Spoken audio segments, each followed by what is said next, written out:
brainiacs. Look here. Oh, yeah. Well, running behind here, man. Yo, yeah. I was going to talk about some... I don't know. I had several topics I was going to talk about. We had a guest canceled, no doubt. He was sick. He was not feeling very well. So I got a hold, or Miss Kathy Bates got a hold of me. She's like, yo, did your guest cancel? And I said, yes, he did. He did. So it's going to bring on Miss Kathy Bates. Now I'm playing hell to try to get Kathy Bates up on the broadcast. It is what it is. I mean, I for now, I'm telling you, that's who we're waiting on, Miss Kathy Bates. In the meantime, going to go on over here after here in a second. We're going to discuss what the hell is going on around the country. My ground pounder, Mr. Mike Pyle, got a shout out to you, bro. I love you, but you can keep the damn snow away from Akron. You keep it away. Keep it away. Keep it away. Keep it away. I want nothing to do with that white stuff. Nothing to do with that white stuff. Mike shared a video with the Brainiacs in the Brainiac chat as well as on Facebook. I'm like, oh hell no. I don't want nothing to do with that. Oh my God. And then he's got the audacity to say, yo, when we're done, Matt, you can come on over and wash the truck and clean up the rims and stuff. I'm like, yeah, no. Maybe in June or July. I want nothing to do with what the hell looks like it's heading our way. Don't go anywhere, Brainiacs. I'm going to try to get hold of Miss Kathy Bates. We're going to talk about the silent killers. And we're going to go over her website. Seems like this young lady's having some problems getting some people behind her, which she's got a hell of a good cause. And it says it's almost as if she's been backed into a damn corner, a lot like we have, and trying to express what is going on, that's literally sight unseen. But we're going to discuss, whenever she comes on, we're going to discuss the story, her personal story, to where you can understand who the hell she is, what she went through, what she's going through, and we're also going to share this little booklet. Okay, I'm going to go through here, I'm going to share the screen, and we can go over her booklet, Public Health Warning. It is a hell of a little booklet, okay? This one little booklet would probably raise the hair on the back of somebody's neck. Scare the shit out. This is going to scare the hell out of you. No doubt. All right, Brainiacs, look. Share this broadcast, share this podcast. I don't know. If she comes on, she comes on. If she doesn't come on, I'm not going to. I don't know. We'll find something to talk about, won't we? You guys, don't go nowhere. Catch you on this side. Yeah, man. What do you say, Brainiacs? You guys ready?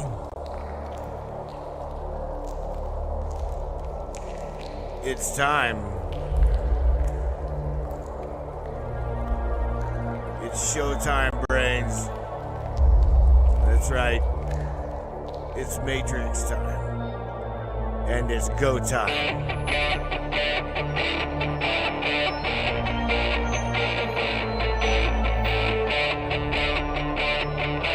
Welcome aboard, everybody. Let's go.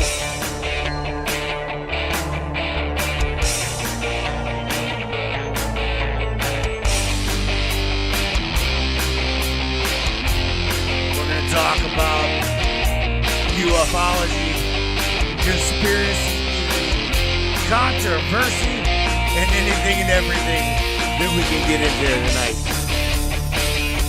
Let's go.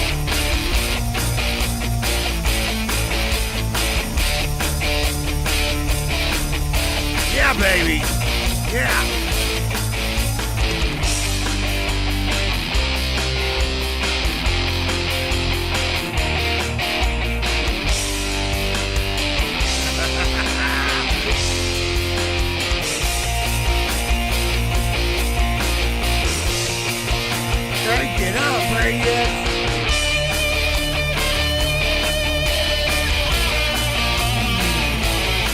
Yeah.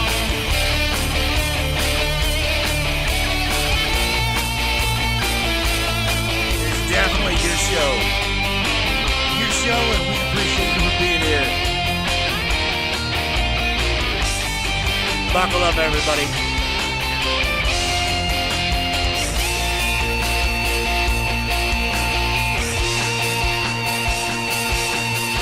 Welcome aboard. Yeah, welcome aboard, brainiacs. Oh, let me go to this screen right here, my friends, which would be over here. Try to get you guys on the screen. Move this over here a little bit like that. All right. You can't tell me. What's up? All right, let's get that out of the way. Mr. Mike Pyle says, good evening. You know what? Till Kathy, she's got the link. She got the numbers. Until then, I'm gonna go through some comments here. I'm gonna again talk to you, share some stuff. Get this music out of my ears. There we go. Oh, look at this. Got the screen all kind of whacked out. There we go. What's up, Mr. Larry Hawkins?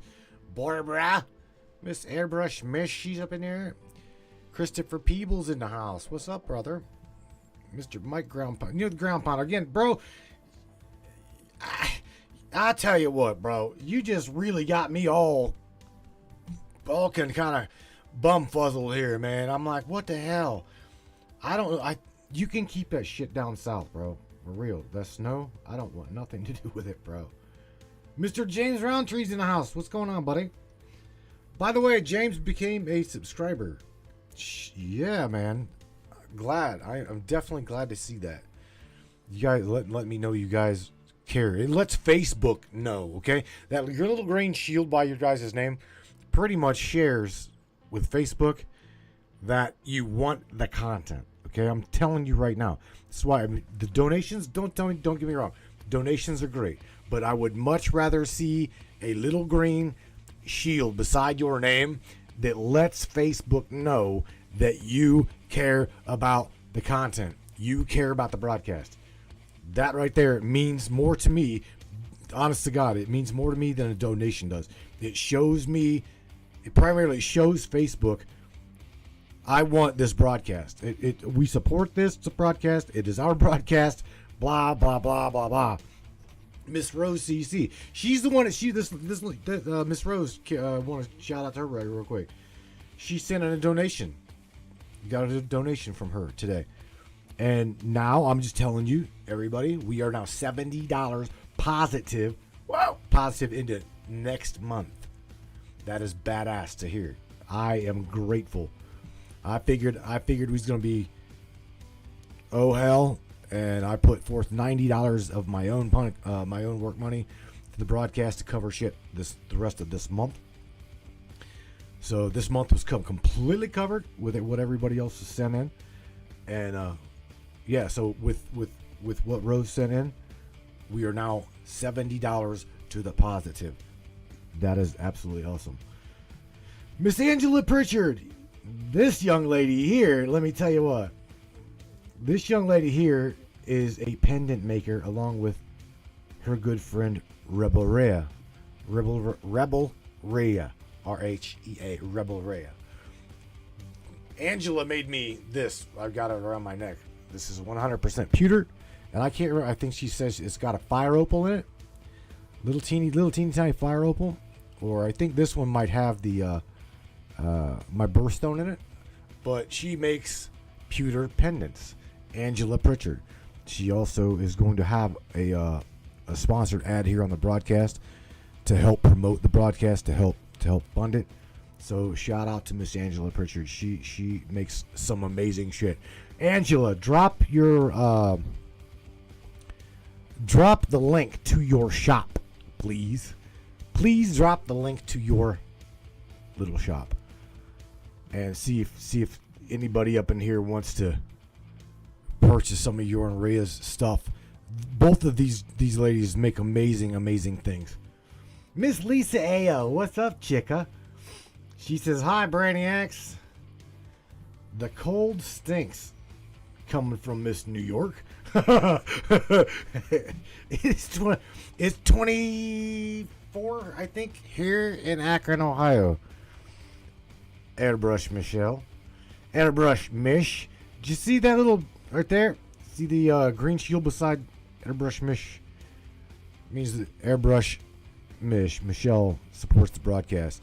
Again, all of you guys that donate to the broadcast, share your content, share our content. It is truly an ass kicker for Facebook. So I want you to know that I appreciate it.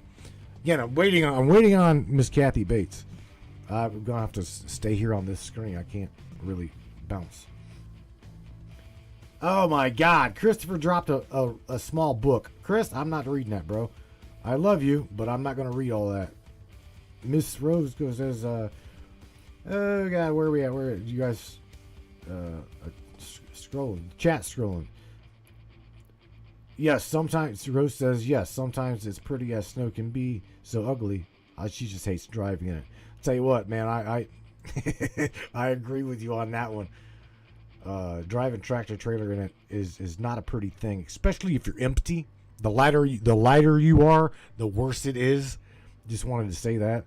So if you're around a semi truck in the wintertime, your best bet is to get behind it. Just stay far enough away from it. Don't try to pass it. I've had people bounce off of my tandems. Not a pretty thing. Because even in the snow, I won't move. I don't give a shit how heavy I am. Okay, usually you won't move. Even if a car bounces into your tandems, you won't move. It will totally destroy the front of a car. So just use the wiser. Stay away from a tractor trailer in the winter, because usually under that snow is ice. Okay, we can definitely tell driving in it for as many years as we have. When you're driving on ice, you can tell you're driving on ice. You can feel it. Again, just stay behind. Stay behind these big trucks, right? Give them plenty of room. Don't try to super pass them. You're not in a hurry, okay? When it's snowing, you don't have to be in a hurry. So you don't have to meet your maker tomorrow or today, whatnot. Am I right, Mike? Tell him, Mike. All right, Mr. Larry Hawkins earlier up here says, "Hi, everybody." Shout out, Mr. Larry Hawkins. Phil Burns, Ascension is happening. You see this? Phil Burns says Ascension is happening. Do not. It says, do not get left behind. The next level is coming. Do not get left behind. There ain't no joke right there, bro. You're right. Just reading through these comments here. Everything gonna be all right. Everything is going to be just fine. Did you guys hear that ding? All right. So, all right. I think I'm done reading comments, and I'm gonna switch over to the guest line here. Area code 870. I do believe that is an Ozarks number. Am I right, Miss Kathy Bates? Hello. Hello. You are fashionable. You do a stupid. What? Say when you do Recording a stupid started. Voice, it makes me do a stupid voice. You are fashionably Hello. late. Hello, Clays. You are fashionably late. No, I thought it was 10 o'clock. It is 10 o'clock. It is 10:30 at my time. See, we forgot to stipulate. No. I didn't. You did. Get in the truck, honey. We are going to Hooters now. Now, not late. I be in the truck. The dog be in the truck. My buddy Mike Pyle be in the truck. We're all going to Hooters, but we're waiting on Kathy. All right, look, it's all right. You're here. You know what? If you know me, you will know that that's actually perfectly fitting. But I think you ought to make them wait and anticipate. It's all good. It is all good. We got you here now. I have you here now. Dude. I'm going to try to crank you up because What did you tell them about me? Do I need to defend myself, Matt? Oh, honey, come on, man. No, of course not. I was talking about the weather. I was talking about how to tell people to give these tractor trailers plenty of room in the snow. I was talking about that stuff. I didn't say nothing about whole. No. So you want to talk about whatever we want to talk about? Well, tonight? I do, but I want you to somehow crank your voice up a little bit louder. I can't. I literally cannot bring you up anymore. I don't believe. Hang on a second. Let me try. Okay, how's Let that? me try. Hang Is on. that better? Oh. Hello. Hang on. Hello. I'm trying. Volume mixer. I've got everything absolutely cranked. All right, so I guess I'll just my output speakers are it is as loud as it can get you. All right. Try again. Say hello. Say hello. Hello. All right. Well, you're low, but it's okay. You start talking, and I get you heated up. You'll probably get louder. You'll get louder as the evening progresses. I guarantee you that. Okay, so who here, Kathy? Kathy, for those yes. those that do not know who Kathy Bates is, right? Because I told them that we're going to talk not about the actress. right, not the actress. You're not Kathy Bates. We're going to talk about the silent killers and the life and the journey of you, and we're also going to go over your content. I don't give a shit if it takes 2 hours. I don't care if it takes 2.5 hours or 3 hours, right? I want you to take your time and do this. You just tell them about what who. You drive. What I propose is that, first of all, thank you for this opportunity. As you know, I've been avoiding launching a podcast for 10 years. And now I live down in a hollow in the Ozarks, and I've created all this printed stuff. And I said the other day, I wrote a book. It took me 29 years to finish it, only to arrive in a culture that wants it read to them. So it's very frustrating, and it's very there's this artist mentality in me that kind of wants to go, you know what, if you won't read it, screw you. You're not going to learn what's in it. And so, anyway, but I have to applaud you, because I have, honestly, for 2 years, I've been telling God, if you want me to come out and create more content and do what this culture is doing. Yeah. I've got a echo, real bad echo. All right. Well, let me stop sharing my screen so you're not going to be able to see the screen. There. That echo should be gone. I don't need to see it. It's all right. Okay. Don't need to see it. I just need. Okay. So anyway, I've been telling God for 2 years, if you want me to do this, you're going to have to get someone to discover me and to pull me out of my cave, because I don't think I'm coming on my own volition. And I began to tell him exactly what that person needed to say and do, and Matthew Turner was the one that said it and did it. So here I am. Oh, God. Matthew Turner goes he goes over and turns over rocks, and he pulls out stuff and says, y'all need to hear this. Oh, God. So, here's where she throws me under the bus. Here we go. Now she's pushing the blame onto me. It ain't no blame. Uh-huh. There's no blame. It's your credit. It's your credit. You go out and find messengers, and you say, you know what? Y'all need to hear what this person's talking about. They do. I absolutely Put them on do. your show. This isn't my show. That's to your credit. I mean, this isn't. Well, it's your show. There's a kind of person. Do what? This is your show. All I do is press the play button. I just sit here with chew in my mouth, drinking coffee, and listening to you. That is it. And let me tell you, this is what you just said is why the powers that be don't like this broadcast. Okay?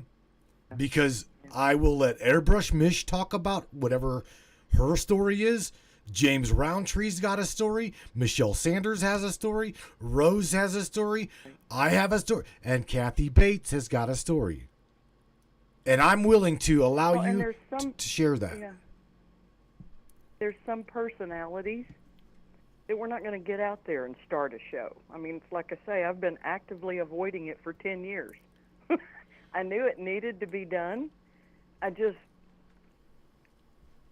been surviving the journey that was dealt to me, and I guess I've spent so many years um, being ignored and rejected that I kind of get an attitude, of, look, culture, if y'all aren't going to respond to what I'm telling you, I'm not interested in entertaining anybody. Bingo. If we're not going to change the path we're on and we're not going to change the world that we're living in, then I'm just going to sit back and watch the show, and maybe I'll learn to play the ukulele that's hanging up on my wall. It's kind of like I feel like the picture that comes to mind is the orchestra during the Titanic when it was sinking, and in the movie they just brought their instruments out on the deck and played the music as the world ended. So that's kind of how I have felt. But apparently God wants me out here telling this story, and so He sent Matthew along and did and said exactly what I said the person needs to do and say in order to get me to do this. So kudos to you. Well, thank you. I truly see you Okay. as a warrior. I do, okay? And I've told Stuart Perkins this. So shout out to our mutual brother, Yeah. Stuart Perkins. I love that he's dude. The one And he's the one that said, I think you might need to look at this little girl because she is mean when it comes to trying to get her point across to these corporations. And I'm like, what are you talking about? What do you mean? And then that's when I learned what your journey is against all of these corporations. What he told me a little bit of your story. And again, for those that don't know the Kathy Bates story, please share a little bit of what because again, hook, line, and sinker, you had me at pissed off. You said, I'm pissed off and I'm going to share it with the world. Did you not? I told you I'm in a mood. I'll come on the show. I'm in a mood. All right. Again, let everybody who is you. What brought you here? What got you to this point? There's so many answers to that question. I am, first of all, I believe certain people are sent to the earth at specific times in order to give us opportunities to change our course. By the way, we suck at responding to that opportunity, but I believe it is grace that provides that. And so when you say, how did you get here? I know you mean to this moment, but how did I get to earth at this moment is a relevant question. And with everything that I've lived through and what's happening to me and has happened, I believe that I was sent here. It is a very difficult and unpleasant journey to deal with a narcissist culture. Our technology has made us even more selfish. Selfie should have been a clue. Anyway, so I came into the planet as a young child. I connected with God. I felt God. I experienced God. I was Seabrook, Texas, which is down near NASA, Clear Creek area, Clear Lake. And my dad was a pastor. He was a lay pastor, which means he did not go to seminary. He got behind that pulpit by zeal. And that afforded an opportunity. I was the third of three siblings. By the way, I think what we're planning to do, what we talked about and what is attractive to me, I want to take your audience through a very important document that God had me here at the fall of 2022. So that's where we're heading, but I'm going to get your audience up to that point as fast as I can so they understand who I am and why I'm doing what I'm doing. All right, so right. It's a little more important to me if I say and persuade you to understand that a supreme being asked me, no, he made me, that story is, he made me come here, do this. And I'm not real happy about it. I'm kind of a pissed off prophet, is what I say. I told you. I don't call myself a. Did you hear that? I don't call myself a prophet. Other people do. I do not use that word. I'm okay with a messenger, but pissed off prophet sounds better. So I bought the domain pissedoffprophet.com. And but it's in the sense that I am a messenger. Yes, I believe I am. It has been well, it's just been a really difficult journey because I'm not living in a culture that wants to surrender a damn thing. Nothing. So, hold on a minute. I need to take a drink of water here. Matthew, can you put the link up that I'm going to eventually want people to go to? It's in the description of the broadcast. Well, we'll just draw their attention to it then. It is in the description. We're going to go. Actually, no, it is not. It is not. You know why? Because it did not update. I wondered why, but I update because here's the thing: I got like different screens to update, right? And so I'm updating screens, and it did not update. So I'm gonna I'll drop it in the link, or I'm sorry, I'll drop the link in the chat, which is no big deal. I'll just have to go back and edit the description of the broadcast. So I'm going to pin this. I will pin this on the chat down here, right? But you've got to tell everybody what led you to this point. Don't just jump into it. Tell who. I'm heading there. All right. So my dad was a preacher, and I was a very young child at this time. He took his first church when I was 5 years old. And he quit the ministry about 11, but in that 6-year gap, I had a couple of very profound supernatural experiences. And it was in a typical, traditional Christian understanding. Complicated, no extremes. And so my story and experience of experiencing God is in the typical tradition of the Christians, that Jesus is my brother, and God's the Father, and the Holy Spirit feels like my mother, the spiritual mom. So that's my perception of the spirit realm. And I don't, I've had a really bizarre journey. So I went through that. My parents got divorced when I was about 12, 13. All three of us kids, it was the mid-'70s, and so we went off into sex, drugs, and rock and roll. And I didn't come out of that that was, 15, probably 10 to 12 years of my life. And at 25 years old, I walked in on my fiance's suicide. It was a gunshot to the temple. I literally walked in as his body was falling. I became the murder suspect. And it was that, and I wasn't living like I was supposed to. I mean, he was wealthy. I met him through a doctor friend, but I wasn't from money. I didn't have money. I was 25 years old and I was pretty, so it opened some doors, and that's how I got there. And so that moment, and I had forgotten God. Oh my gosh, I hadn't thought of God in 10 years. But when you become a murder suspect, you met it right. You start looking at, it's like, okay, I'm in way out of my comfort zone, and I need something way bigger than me to fix this. So it was during that process that I reconnected with God. I remembered him, and I made a deal with him. And so for those that might be interested, I did write a book. It took 29 years to finish it. It is in its most epic state right now, and it's available on Amazon. And the title of it is Getting Well God's Way, New Insights for a New Age. Hang on a second. So well, you can find it there. Go ahead and keep talking about it. I'm going to grab it real quick. Hang on. GettingWellGodsWay.com is the website. And it's where you can find reader reviews. You'll find some testimonials. I'm living a very unusual Christian experience. In fact, I can't go to church anymore. I've met some amazing people there, but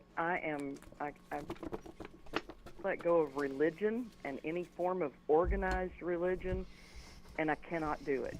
I have a wonderful, intact relationship with my Father and that traditional, as I think of it, Trinity Godhead, but I cannot do organized religion. And the reason is, did you need anything from me, Matt? No, I'm showing them the booklets and shit. It's all good. I'm Okay. sharing the. Yeah, I'm sharing them. I'm showing them stuff as you're talking. Why are you getting distracted? Oh, I'm not on that screen, but now I'm looking at you. Yeah, Okay. I'm like. All right. So, Okay, keep. it was through this that I reconnected with God. It was an amazing. Yeah, I see you now. Okay. Do you have the other book? I got. The big one, You the done Getting missed Well that God's right Way there. book? I got it right here. Right here, I got it. Okay. And I can tell you exactly where I'm at. All right. I'm serious. Cool. Hang on, right. I changed. Look. This is Put what I a do new to my image in books. it. Look, hang on. I hope you're tearing it up. No, hell no, I ain't tearing it. Look, I got it folded right there. See? Okay. I got Yeah. it folded. And if I'm not mistaken, somewhere in here I've got highlights and shit in my. I'm only, Yeah, but maybe I see some of them. I'm only like 70 pages Well- into this book, but yeah. Okay. Keep going. good. Keep going. Okay, so I get through all of that, and what happened during that was I was very aware that someone was setting me up, and I didn't find out until about a year to a year and a half after my fiance's death that he was involved in organized crime. Had no clue. I just thought he was a rich guy that owned a magazine clearinghouse. Well, a magazine clearinghouse, turns out they are a front money for their money laundering organization. And so they bring in illegal money out the back and money in the front door and in the form of, dollars and dollars of cash for little magazines. Anyway, so they didn't know what I knew, and that's who was trying to put me away. So anyway, I got a really close look at the corruption. I was lost, but I was not a bad person. I was honest. I was good. I was just kind of goofing around. I didn't know what I was on the planet for.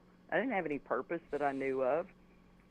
So I was just being a 25-year-old blonde going to parties with rich guys, So, I know another couple of like you. Trust me, I know a few like you. One of them I will not even have on this broadcast because of who she is. She is oh yeah. She has partied with Jeffrey Epstein in New York. Let's just say that. Ooh. Well, no, I was low level below. I was much lower below that. All right. Oh, thank God. But I have looked at him. The life that I lived then, Matt, I can say, because I saw the people with this kind of money, they're twisted. There's a corruption in their soul. There's an emptiness. There's something missing, and they're trying to fill it, and they try to do that with power, drugs, and money, and influence. And so it's easy for me to see Epstein happening big time. Oh yes. No doubt. All right, so I made a deal with God during this deal because I was truly in way over my head, and I knew somebody was pushing, and they intended to either put me away or scare me, and I was just smart enough to go, whoa, just okay. All right, so but I made a deal with God and said, if you get me out of this mess, you can have the rest of my life. I don't know what I'm doing with it anyway, so if you get it out of the trash, you can have it. Well, I know a bunch of people that in their stories of crisis, they make a deal with God. I don't know how many of them he calls it to pay, but he did mine. And so I am not knowing what to do. What happened in that deal was that I was eventually, after I made that deal offering to him, I was set free by a judge named Judge Love. And this man looked like Grandpa Walton. He had white hair down to the bottom of his collar, a white beard. He had taken off his black robe and he had on a white shirt. So when he summoned me to his chambers at the end of the court day, I don't know why he did that, but he was standing there and he had pulled his chair around so that we would be knee to knee, and he's this whiteness, and he's just, this was before I understood energy, auras, or anything like that. This man was emanating love, and his last name was Love. And he sat down with me and he said, "There's nothing in this file that makes me think you did this." He said, "I can't even believe you're here." He said, "The grand jury never met on your case." And I'm looking at him like in shock. Like, how do you get an indictment in the mail that you have to sign for if the grand jury has never met? My answer, when God says, "Hey, servant, I need you now." So I'm sitting there with this man, and he must have said from the look on my face that, "Oh," and he said, "If the grand jury has never met, there can be no indictment. If there is no indictment, there's no charges." Well, I had just been through 2 or 3 months of pure hell. I had been through my attorneys getting death threat calls against me. I was terrified to sit in front of an open window. I would crawl across the floor to go to the bathroom, crawl across the floor to come back to the end of the room. This was some serious stuff. So I got it behind me. I moved on with my life. It seemed like everything had died. I tried to talk to God. I tried to read the Bible. I tried to say, "Hey, I know that was you. Now you need to talk to me and tell me what that was about." And so this went on for 6 years. Every waking moment for 6 years. "You need to talk to me. I saw you. What was that? What are we doing?" 6 years. And finally, I started having these random supernatural coinkydinks, that you just, and they started happening more and more and more. And what it feels like is that I was on a road, a very long road. I had gone a long way from my father, so it probably took me a long time to get back. But when I started getting close to him, I started seeing him and seeing evidence of him and hearing him and all these neat little coincidences, and you start going, "Wow, I'm close to him. I can feel it." So then they became more. Well, then I met a man that I fell in love with and married at 29 years old. Had our first baby at 30. And shortly after that, I got very ill. A relevant point to this talk that I did not realize until what we're going to talk about tonight is that my illness started after I moved in with him. Fortunately, I got pregnant really quick, gave birth to a healthy baby, and then 6 months later, it's like my health just crashed. I had moved in with a man who lived 250 yards from an electric substation. The woman about my age, who was also young, married, first baby, lived about 75 yards from that electric substation, gave birth to a stillborn. Did you guys hear this? Did you guys hear what she just said? Now repeat what you just said so everybody can, just so they can hear it again. Say that all one more time, please. I met and married my husband of 25 years. We're now divorced. And he lived about 250 yards from an electric substation. So it's like a little mini electric plant.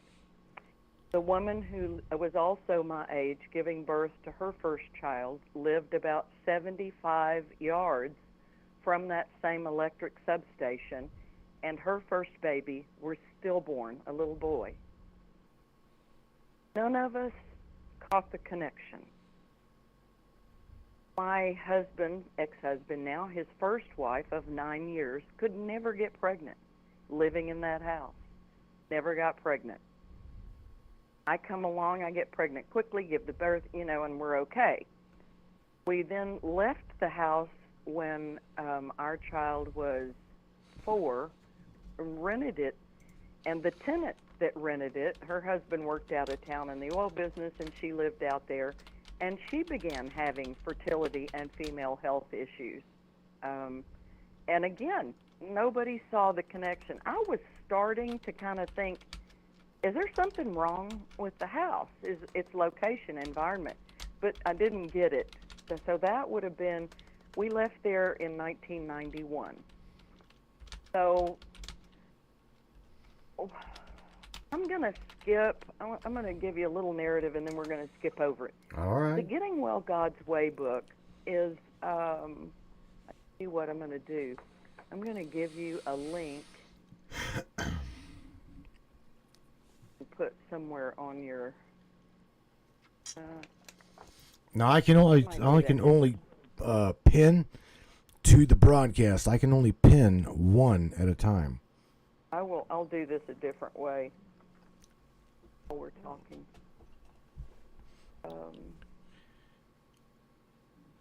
What's funny, not funny, is what you said about the lady who lived not far from the substation at all, had a stillborn baby. Because here's the thing, let's all go back to the Simpsons for a minute, right? Where did Homer work? He worked at a nuclear power plant, right? And if you remember, yeah. there was back in the day, whenever we all made fun of, these kids that, if we wonder what the hell was wrong with these people, these kids. And we're like, you must have been raised underneath a power run wire, right? Yeah. Well, there's a quinky dink here, isn't there? Yeah. There's a connection here. Yeah, and unfortunate. What? Oh, all right. So we moved to Canyon Lake. Talk up, hon. To a 3,000 acre ranch, and my ex-husband became the caretaker of that ranch. That was 1991 to 95. Then we moved to Wimberley, Texas, and I was there when the very first cell tower came to that little town, and thought it was going to split the town in two.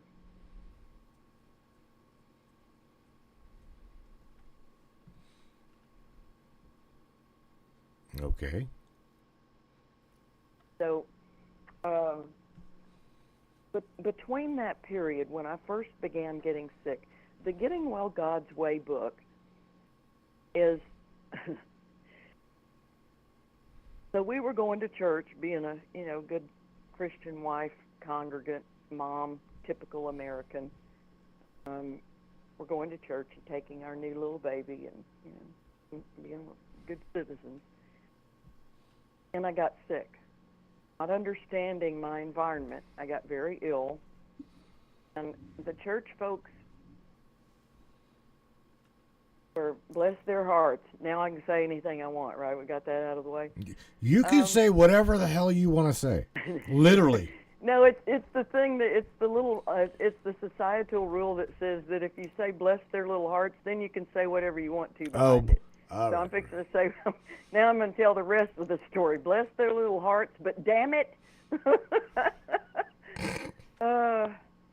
So I got sick, and when I didn't get well in accordance with their, what I now know are very limited and misguided prayers, very carnal, very culturally framed, very extremely limited in their ideas. And when I didn't get well, and I'm starting to say to them, hey, guys, this ain't working. What's going on here? Well, then I became the problem. It was like, well, you must have not enough faith, or you've got hidden sin, and I'm like, yeah, that's not it. Right, of course. I know me pretty well, and neither one of those are it. And by the way, that lets y'all off the hook. And I'm like, isn't it possible as humans, even religious, well-intentioned ones, that we've missed something? We can miss something pretty easy, can't we? And so it began. All right, so I finally came to a point that you have to decide: do you want their acceptance? Do you want their approval? Do you want to be included in their little club, or do you want the answers that you want? And I wanted the answers. I wanted the truth. I don't care who it outs, and I don't care what it does and I want the truth. And so I tried their way. I saw 11 doctors in 18 months, and I was worse for doing so. I had given their way a collegiate try, a wholehearted effort, and it failed. So I decided, none of this it wasn't in line with my own beliefs even. Because you start realizing something's wrong. We're missing something. Nobody needs to be mad at anybody except that we are missing something. And when you are part of a group that makes up 73 to 88% of the culture, it's damned important that you not be wrong. Right? Yeah. Right. I mean, that's a pretty big impact. That's a hell of an impact. And so it is. It's a responsibility, because actually at that level of belonging, of congregant, of power, you become a mob. Now, if you're an uninformed mob, that becomes toxic and destructive. I don't care how nice you are. I don't care how well-intentioned you are, and I don't care how many generations of your family have been doing it. When you are that big of a demographic in a culture, you have a high responsibility, and when you want to call yourself a church on top of that, that responsibility is amplified epically. So, talking about a mob, we got a little mob gathering here in the broadcast chat. We've got two. Oh, good. We have got two Michelles with the same name, two Michelles, that are going on a tangent. They're like two angelic Michelles tag teaming these bastards. I'm in. I don't know what they're actually talking about, but you're gathering some. We're getting some organized crime beating matrix breakers in here. So you just keep going. That's what I was. You keep going. That's why I came. All right. All right. So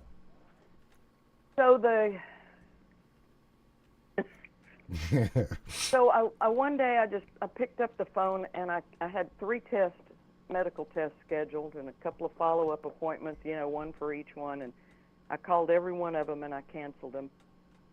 And I slid down the wall of my kitchen and I cried, and I said, okay, God, it's me and you. If this doesn't work, I'm coming home. And you're going to have a PR problem, because I'm a brand new mama with a brand new baby, and I'll be leaving my husband behind. And you're sick. Yeah, at this point you were sick. Yeah, well, I'm done. Right. Can't find any answers. I need some help. Nothing I'm doing here is working. The humans do not have it figured out. I don't care what religion or what medical level they are.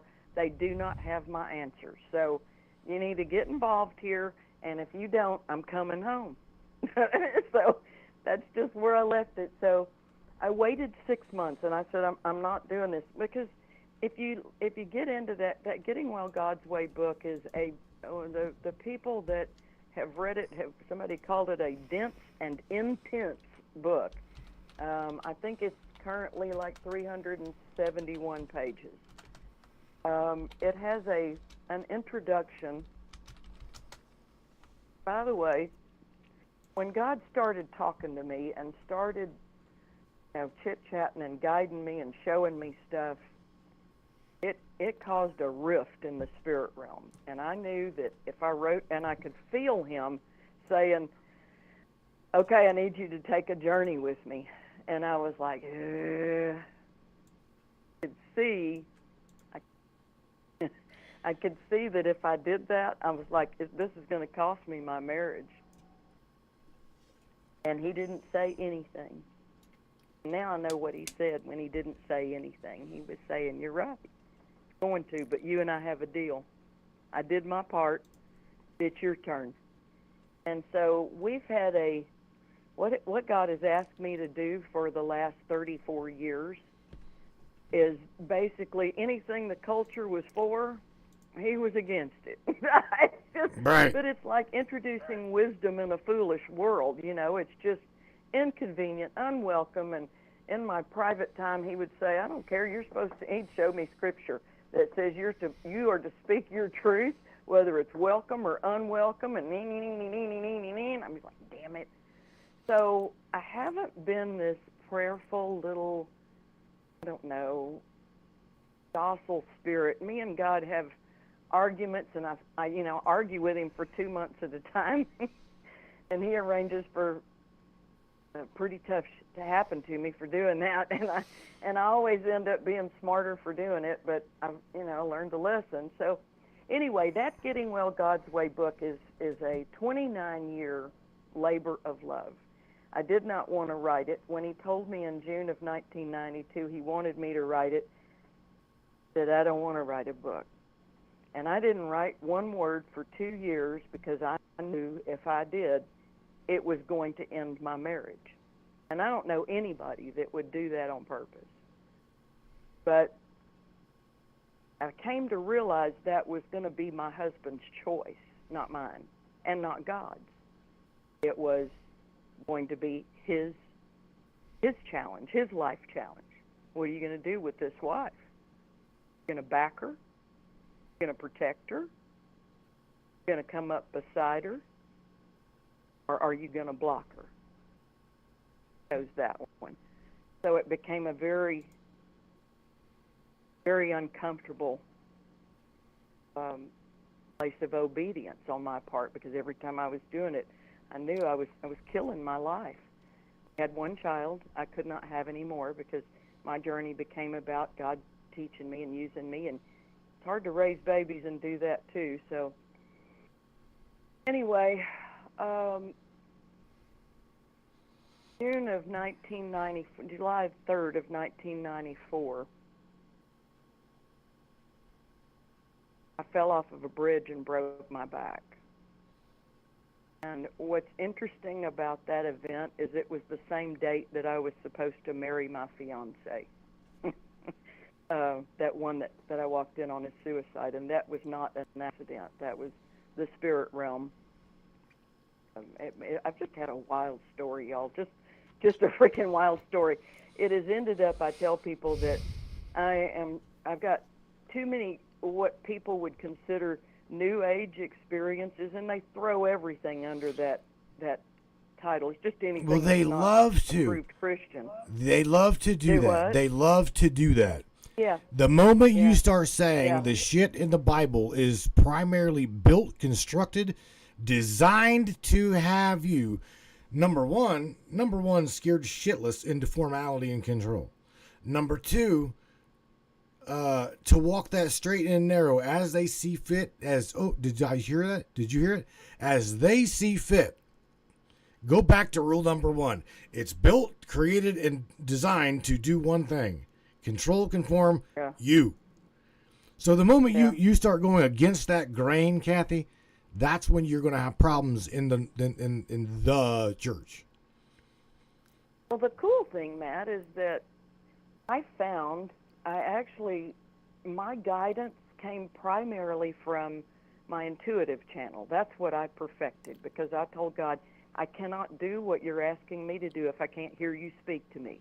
And I made that an absolute priority for years. I've got to learn to hear you speak to me and to differentiate that from my own will, my own emotions, my own preferences, or the voice of somebody else, or wanting approval or ego, or I need to be able to hear you and to drown out all of the noise of the human. Let me clear something up. So that's what I focused on. Because you Pardon and me? I said, let me clear something up real quick.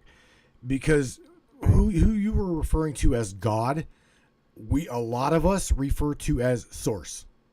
Okay, Right. that Same just thing. I just want to know we refer to it. You refer to it as a him. Yeah, same. Same thing. It's same. Yeah. So I just wanted to clear that up for the audience that you refer to it as God, and I refer to it as the all is, just the source of all things. Mhm. Mhm. And I don't argue that because, to me it's I love Dr. Joe Dispenza's work. His work changed my life. And he refers to him as the greater mind. I'm okay with that. Right. you know. Mm-hmm. Um so yeah, I think we all, it's this idea that something greater than us created all of this and is here to help us find our way. And I said to somebody the other day, aren't we all just all trying to find our way home? So, and it's going to look different for all of us because we're all different. Miss Kathy, I got a question for coming out of the chat for you, real quick. All right. Mr. George Overton says, does Miss Kathy hear God speak now, or do you hear Source talk to you now? Well, yeah, I mean, yeah, but it's not like I pick up the phone and call him like I've been fussing at him lately because, man, it's just been silent. And I'm like, what? What is it with you? Why won't you talk to me? I don't know what me. And he was probably waiting on me to come on your show because that's what he does. If I stop being obedient, he shuts up. There he goes. There And she it's goes. my way- She's putting me under the damn bus again. No, it's to your credit. I think he probably said, go get her out of that cave. He's told me get for the her past. out of that holler because she ain't coming. Listen, She's told me for weeks now to get your ass in gear. Okay. So the moment you did your guest? How did you know? Mike? I don't know how did you know that the guest canceled in the first place? I didn't. Bullshit. You had to have known something. Something. No, I'll tell you what happened. What happened that pissed me off today? Hang on a minute, I'll think about it. She knew. I don't remember what it was. I walked in the. I'm coming on the broadcast. I walked in the. Do what? You're like, I'm coming on this broadcast, come hell or high water today. That's. Well, you know what? I just kind of went, you know what? Oh, I know what it was. I watched a thing on YouTube because I'm hating these Ozarks and this squeal that this utility corporation up here has forced on us that's got the whole Ozark screaming with a high-pitched squeal 24/7.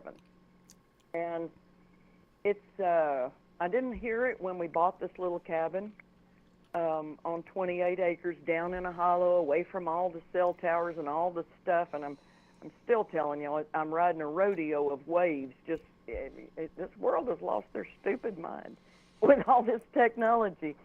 So I was like, I told Mother the other day, this squeal got so loud that I went, okay, I have said I can take it, I can take it, I can take it, I can take it. And the other day I looked at Mother with tears in my eyes.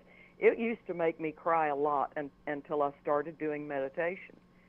When I started doing meditation, I literally felt my chakras go back into alignment. It felt like they were dislocated. I didn't even know they could do that. But I felt one that was way the hell outside of my body go, whoop, I saw it. And I went, damn. And so from that moment, that squeal stopped feeling like it was rattling around inside of my head to where it is a presence that I am aware of, but it no longer made me feel it inside of me is the best way to say it. And the other day it got so loud and stayed so loud, and I think it's 5G contamination, saturation, more and more and more of it, maybe more satellites being activated, more of all of this garbage. And so I told Mother I started looking online, and I found this 86 acres, and I know this other girl that's living in her van, and she seems to be pretty solid and even keeled, and I liked her and looked at her picture, and her energy was reading well, and so I was like, she reached out to me actually and said, what kind of electric meter system do you have up there? And she knew what it was, and I said, yep, that's it. So I reached out to a previous neighbor, and I said, hey, I found this piece of land. You ready to call Austin quits yet? And this is the kind of guy you want as your neighbor. This guy was an EMT for 30 years. He's a handgun instructor. He's a survivalist. I'm like, I'll kick somebody out to make room for him. Right. Come on, Tony. And his wife is awesome, too. So anyway, so I kind of started playing with, so I'm watching some YouTube videos about, if I were to do this, to get the hell away from this TWACS. It's a two-way automated communication system, also known as a power line carrier or PLC system. I can go find a different energy company and have an analog meter and be in a cleaner system, because this one contaminates the power lines. It was banned in 2 countries. Damn. At the federal level by the Austrian Chamber of Physicians and the Swiss Physicians for the Environment for fear that it is deadly with immediate and cumulative effects, with the most vulnerable feeling it the soonest. Him. That's what I think. Here's the thing. I don't think a lot of these people yet know that what you're talking about is what had you sick. Well, it didn't start there. So, all right. So what happened was the Getting Well God's Way book came out first with no subtitle, and when it came out, I had to leave my husband, leave my only daughter, and my first grandchild of 3. I haven't met the other 2. And it's not because I'm a terrible person, but it's because I'm called out. I'm called to a really high purpose. Got a very important thing I'm supposed to get done. And it seems to me like God kind of put the people around me, you're in a position, you either help me or you will be taken out of the way. Right. Right. That's what it seems like to me when I look back on the story. And though I was crying and devastated by that price that I was going to have to pay, I understood it. Ultimately, it was just very painful. So anyway, I finished writing the book 5 years later after I left, and put the book on Amazon. Held up my computer to God because I said, here's the book that I believe you commissioned.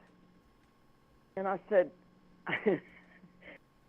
I don't know what happens to a book from this moment to make it get in front of everybody and do what a book is supposed to do. But I said, I have to be honest with you. I'm broke. I'm exhausted. If I'm really honest, a little angry. This should not, because what happened, you'd like to believe that, quote, his church would come around you. First of all, that they would have the discernment to recognize a messenger. There was never anything extreme in the messages that God had me take to the church. It was basically, look, he doesn't want any Coke machines here. He doesn't want all this junk food, and he doesn't want you running to the doctor to get a prescription pill when the consequences of all those Cokes and junk food catch up with you. That's not his way. Kathy. And I thought they just didn't know. No, it wasn't that they didn't know. They didn't want to know, and they damn near destroyed me. Bingo. They definitely weakened my marriage, and they definitely weakened my credibility in the eyes of my child. I believe that church has become extremely dangerous as it has become more aligned with the culture than it is with the teachings of the Bible. And we can get into the Bible thing another day, but because what I found is there's a very simple message in it. It is surrounded by content, but there's a very simple message that you have a creator that created everything around you, including you. He loves you dearly. He saw that mankind was going to screw up. He made a way for you to reconcile your screw up with him, and then he sent, through Christ and that effort, that once you go through that doorway, then you have access to the Spirit of truth who will come and teach you all things. That's what Jesus said. I have to go away, but because I go, the Spirit of truth will come and teach you all things. And I took that to heart. I said, well, shoot, move out the way. Let me have that Spirit. I need guidance. I need help. And so I really focused on hearing the Spirit realm guide me and direct me. One of the biggest things I did to ignite my spiritual life, I started reading books like crazy. I was not a reader. And this is why, as an author, there's a part of me that people are like, oh, put your book here and do an Audible and do this and do that. I'm like, no. This is the kind of book that can change your life. But you need to hold it in your hands. You need to write in it. You need to highlight. You need to dog ear, and you need to wag it around. You need to get it on you. You need to fall asleep with it on your chest. You need to wake up and read it. You need to let this book do its intended job. And you can't do that if you're doing something else and listening to me or somebody else read it to you. This is a thing, this is a journey that is about submission. And it starts by going, it ain't about how you would prefer to read it. Get the book, take the discipline, and go sit down and read it. And so the book came out. The coolest thing that happened was after I held the computer up and said that to God, and I said, you're going to have to take it from here. I'm done. And so 2 days before I put the book out, I was riding in the car with my mother, and a message came up on my cell phone advertising a nonprofit health insurance ministry that I was not aware of. I was only aware of one, and it was in the book. And so I signed up so they'd send me an email so I'd remember, and then I went in and did some more research and found more companies and expanded that part of the book. And 2 days later, I put the book up on Amazon. And then 2 days later, this woman reached out to me from that company and said, hey, I see you, we're looking for information. Can I help you? And I said, ma'am, I haven't seen a traditional medical doctor at that time in 23 years. It has now been since 1990 since I've seen a traditional medical doctor for illness. I no longer get sick. I know what to do. I know how to fix it. I've learned how, as the Bible says, how to possess my vessel in sanctification and honor. I know how to take care of it because the Holy Spirit taught me. And so, if you think about Matt, all the people that claim that they're Christians or claim that they love God or involved in organized religion, if they would actually surrender to the disciplines that I surrendered to, this medical system that exists now as a mafia would not have ever happened. I can show you statistically how Christianity created it. The statistics are that the U.S. makes up 5% of the population of the globe.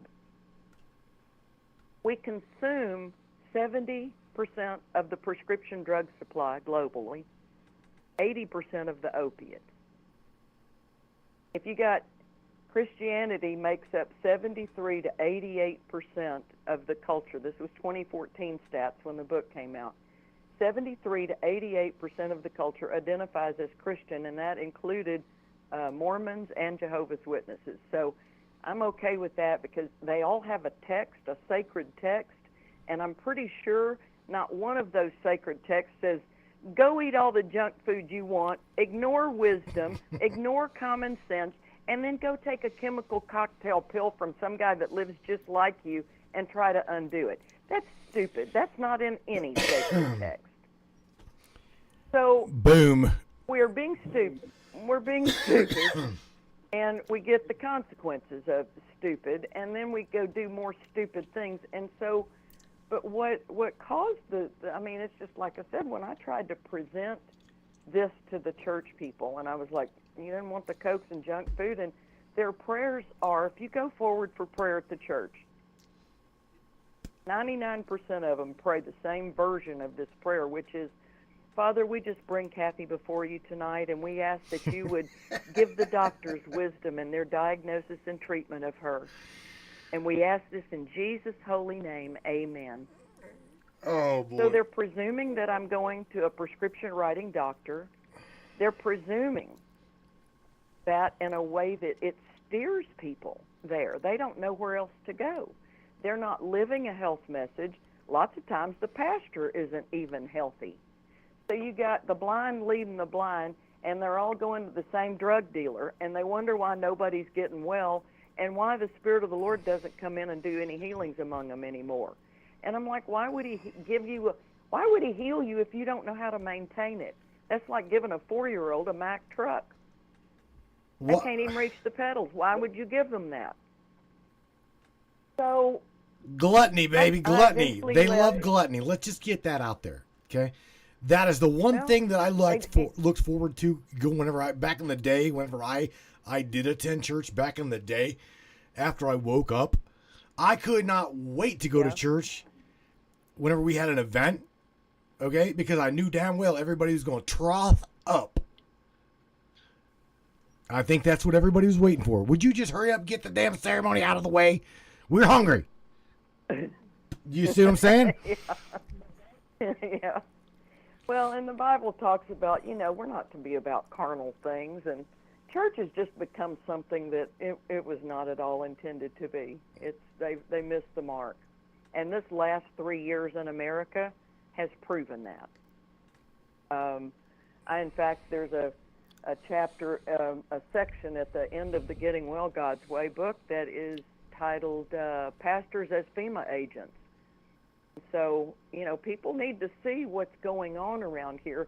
Church is no longer church. Our government is no longer our government. I mean, nothing is as it's being presented. And that's the thing I appreciate about you and your audience. Y'all are aware of that. So, all right. So, anyway, what I want to do with you, since you've been so gracious to offer me this, is that let me finish up with the Getting Well God's Way book. So when it came out, that woman that was with the insurance company called me, and I said, but I did put your company's name in my book. And she read the book, and then she ordered it, and we chatted a little bit and hung up the phone. 4 days later, she sends me an email. I'm reading it on my cell phone when she called, and she goes, I know I just sent you an email, but I got to tell you this part in person. And I said, okay, what? She said, Kathy, I got your book. And she said, I stuck my thumbnail in a random spot, and I opened it up, and my eyes fell on the name of Dr. Sherry Tenpenny. Does she know she's in your book?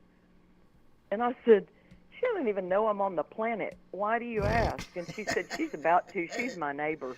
She's about to know you's asses on the planet. Like kicking in some doors, baby. Kicking in doors and rattling cages. All right, keep going. This is good. Well, I started laughing. By the way, Dr. Tenpenny's in Ohio. So I was laughing, and I said, well, that would be God. I said, I put him in charge of PR. And she said, what? And I said, no, I'm dead serious. I said, girl, I held that computer up and said, you have ripped my life apart to make this book happen. So I said, I don't know what happens, but you're going to have to do something from here. I'm out. Right. And I said, so this is exactly like him. So I ended up going to see this woman, Nancy, and she surprised me with a visit to Dr. Tenpenny. Well, we're visiting for about 30 minutes, and Dr. Tenpenny says, you ever been on the radio? And I said, yeah, I did my first interview recently. She said, how'd you do? And I said, flows out of me like water. Why? She said, I'm fixing to introduce you to the world.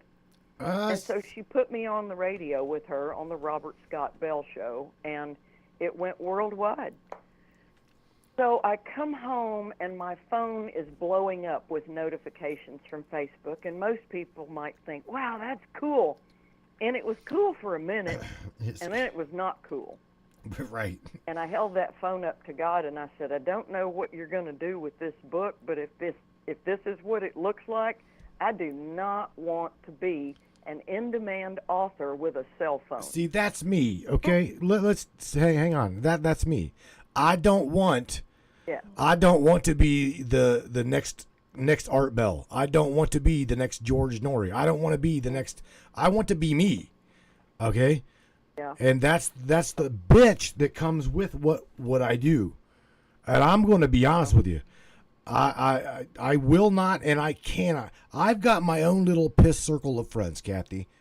Okay, I've got those in which I talk to regularly. Okay, I love. Don't get me wrong. I love hearing from the others, but I can't. At 150,000 people strong, like literally tuning in per month, I will not even. I will not lose focus of me. You know what I'm saying? Yeah. Right.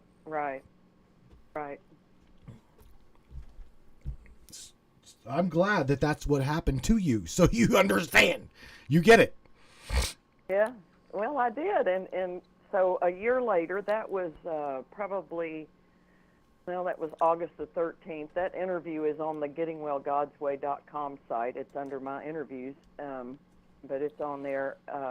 And so that was August of 2015. October of 2016,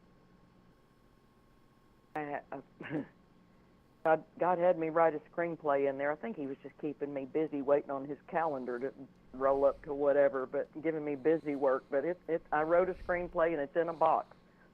So I'm like, all right. So I get past that, and I'm like, okay, I think I'm through with the God projects, and I can get my life back. So I'm all right. I'm going to go get a new cell phone because it'll be faster, and I can go get my own clients for this little side hustle that I had that was a pretty good payer, and I could take as many assignments as I wanted. It was perfect for what I was trying to do. And so I went from an iPhone 4 to an iPhone 5C. And I started noticing that my hands were aching when I held it. And I was like, what in the world, what's going on here? But it's real clear that I don't think this is good. So somehow I got wind of buying a case to put on it, and I bought a case for mine and my mother's and my sister's because we all lived together, and all three of us had a phone. And so I could tell even with that lead-lined case, my hands were still aching. Just not as bad. So I thought, well, I just won't hold on to it as much. And, I was kind of like, damn, I was like everybody else. My whole life was in that phone. And That's how I made my money. All of my contacts were there. All of my friends and relationships and family were there. All my pictures were there. I mean, hang on, that Kat. was my world. Did you buy yourself a Faraday cage for your phone? Is that what you did? Like, bought yourself a little Faraday case? No, it's just a case. It's a company, rfsafe.com. Okay. And now I don't even recommend their case because it's got lead in the front, what it is. And it's just, you can open it and do what you want to on the screen. You can make a call or whatever, and you close that thing and put it up to your ear, and it's got a little hole so you can listen. And there's a piece of lead between you and the phone.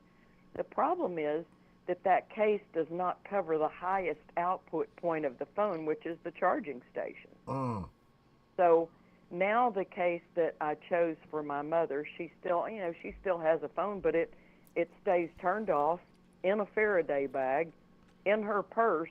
If she needs it, she pulls it out. It's not a, hey, I'm going to microwave myself all day, every day kind of device. She understands what it is, and it is managed accordingly. And so There's a company called lessemf.com. They have been in business for 26 years. That was one of the things that pissed me off. I do not have any affiliate codes. That's not the way I'm operating. So don't worry about it.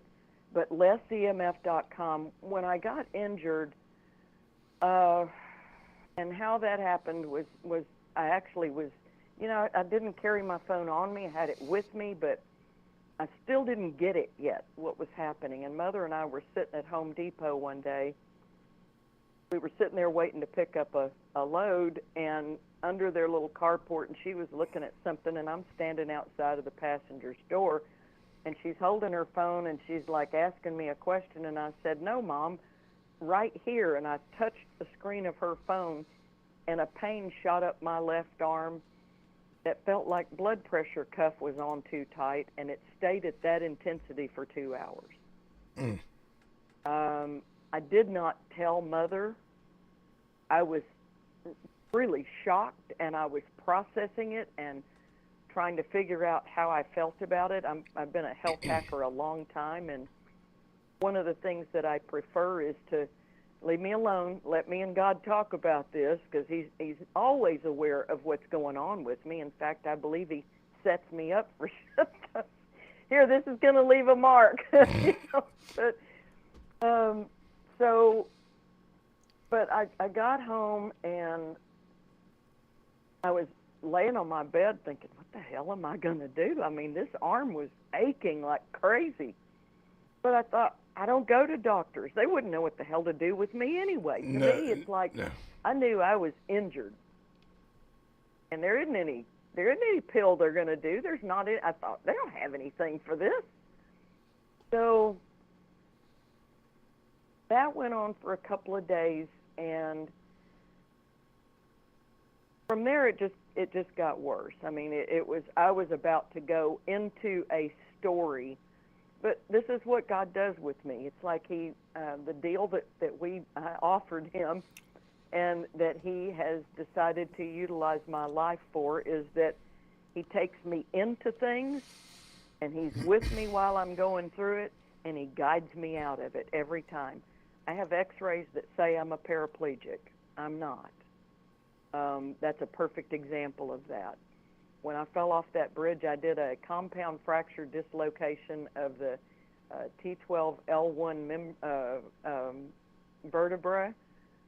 It was dislocated. My doctor came into my rehab room when I threw a fit in rehab about a month later. I was pissed off. That was not in my business plan. Okay. I was already unhappy with my husband and the way he was responding to what was, this God story. And so I was like, I'm going to finish massage school, and I'm going to leave. We're going to go do our separate ways. And I think God went, yeah, no, you're not.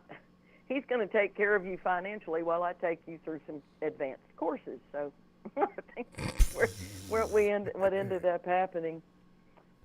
So what I want to do with this opportunity is to take people from that moment of injury to what happened in the following weeks. And so what happened in the short description is that I think it will come out as we go through this document. So I ended up, after I got out of immediate harm, and I love Facebook. My God, I have met so many smart people there. And I jumped on long enough to say, hey, look, this thing just happened to me. What do you guys know? Because I wrote the book, and because of the interview, and because of I had attracted a whole bunch of people that were health hackers. And so this girl on Facebook said, if you've ever had an issue with heavy metals or mold, you are much more susceptible to electromagnetic fields. And I had had a history of both of them. I had mercury amalgam fillings in my teeth, which 90 days after I had 3 of them put in, I went into a grand mal seizure. Oh, damn. So we didn't catch it. And so it ended up, when I moved in with my husband near that electric substation, those mercury fillings were a critical part of making me more antenna-like, and that makes sense, doesn't it? Sure. We're going to put some metal in you. Sure. So, yeah, so it was part of that recipe, I guess, of disaster. You know, and living this whole story and writing the Getting Well God's Way book, you'll see that it was basically an immersion education in God showing me humans don't know jack shit, and you should stay away from them as much as possible. Even when they mean well, be cautious. And so I don't, yeah, that advice has pretty much stuck with me. And finally, all right, so when the book came out, I had already paid a very heavy price. God took everything away from me. He took my high-end practice. He took my client base. He took my identity that came from that, the reward factor of doing a good job and being paid for it and seeing people get results that they were happy with. And, you know, just all of that, everything was gone. My marriage, my 25-year marriage, my only child, my grandchild that I mostly raised for 19 months, everything was gone. I got down to having $25 in the bank at a point of being obedient, you know, and finally had to give it all up, move in with my mother. I did it 96% alone, hit the bed and said, "Why did you do this?" And he said, "I need you to finish the book." And I was like, "I don't want him." So we did all of that. So we got it. Well, and I said, "You know, really, God, you want me to finish a book when all they have done up until this moment, 99% of the people that have heard my message that you have me sharing have rejected it. And you want me to still write them a book? They're not going to read it." I told him that for 2 years. They're not going to read it. And so a whole bunch of my attitude that keeps me from going, "Nope, I'm not being your dancing chicken. I wrote you a book. Read it. I'm a grown-up, and I want you to be grown. Read it. I know it's not convenient. No, it's not fun. But some things need to be done. You know, you just need to do them because you need to do them." And so God has been really tough on me. I tell people all the time, I bought hundreds of books to learn what I learned, and I read them. Nobody read them to me. Nobody paid for them. I've got a statement here that Miss Michelle Sanders dropped in the broadcast chat, right? And this is blowing my mind. I'm reading it and listening to what you're saying. But Michelle Sanders says they're trying to get as much metal in something about getting much metals into their walking cell towers. I didn't get that one. But nevertheless, Yeah. she says they vaccinated the poor deer in her area, and she says, "I'm going to go feed them some chlorella at her local wildlife reserve." Yeah. They're vaccinating the deer? Are you shitting me? Well, what they're doing here, they've given them chronic wasting disease, and so they're, oh man. Larry, get on the ball here, bro. Would you start feeding these deer some marijuana or something? Let's get their brain functioning. Oh my God. She's like, "Look at my zombie deer post." Active, yeah, they're trying to kill everything off. So that blows my mind. Michelle's like, she's gonna send it to me real quick. Don't derail me, hon. Don't derail me, because if I get to starting about that shit, all right, we're on a roll. So Kathy, let's talk. I want to get into we gotta get into the book. Got to. It's okay. And like I told you when we were talking, I'm happy to go through this little booklet. If we can just, if you want to do several shows, and we'll go through it a little at a time, because I do want people to see, because this was God going, "Come here, I got to show you something." And so he takes me down this. And so one of the things that happened, and I'm kind of already in this little booklet, because the first part of it is telling how I got injured and that kind of stuff. So I am probably I'm well into the first page and a whole lot of this. All right, so anyway. Did you hear what she just said? She just pretty much just she's all right. Here's the kicker. I know where this is going. You don't want to do a broadcast yourself, so we're gonna go through all of her stuff on this broadcast, so she doesn't have to. I'm game. I'm completely game. This is a way she can. That's what we'll do. She doesn't want to start a broadcast on her own, so we're gonna utilize the Matrix. Let's just do this. I am. Listen to what I'm you know what? Mom, look, listen. If there's Mom, can you hear what? Did you just hear what her little ass just said? She's gonna commit to going through this book on the Matrix. Mom, I know you heard that. I will. All right. All right. Okay. If that's what y'all want, I will do that. I'm not doing that with the Getting Well God's Way book. No, this little booklet right here. This public. This little booklet right here, and it's still 72 pages. I mean, it's a little digest size. Right here. It's 72 pages, but the first 10 pages are mostly images. So, and then the last 12 pages are instructions for, some stuff that we could possibly do to address all of this. So you've really got about 50 pages of content and 10 of it's pictures. So, okay. To illustrate a point. All right, so you put the link in the description, so if they want to see where that, this booklet right here, everybody, Michelle, by the way, right now, you've got people on your, that's got your back. Here, we don't fight for you. I'm not going to fight behind you. We will fight beside of you, okay? Perfect. Okay? I'm just telling you. I'm not going to get in your way because you've got your own little chaos to deal with. I will, however, I will pick you up whenever you fall. I will be behind you if you need me, and I will fight beside you through all of this shit. Well, but your ass has got to get motivated. Yes, you're right. You're right. It does. So the thing is, you've got everybody. Everybody's definitely behind you. Okay, let's get into the silent killers, because what you're describing in the beginning of the broadcast has put you on your ass in the kitchen, and you had no other way to turn. You had to figure something out, and you did. And in that process, you wrote this little public health warning, right? This. Okay. Well, what happened was after I got injured, I immediately got out of the woods by somebody telling me, you're reacting to wireless and blah blah blah. And so I got I got up to speed on hardwiring my computer, getting rid of the Wi-Fi, getting rid of all the stuff in the house. Unplugged the wireless alarm system that had transmitter repeaters all through the house.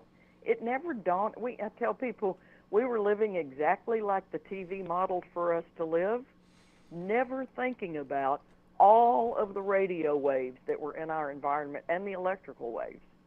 My mother's home was 41 years old. There was, nobody in this culture teaches about wiring maintenance and electrical maintenance and stuff. And if you don't have a husband, you really, as long as you turn the switch on and the light comes on, you're good, right? Right. So that's how we were living.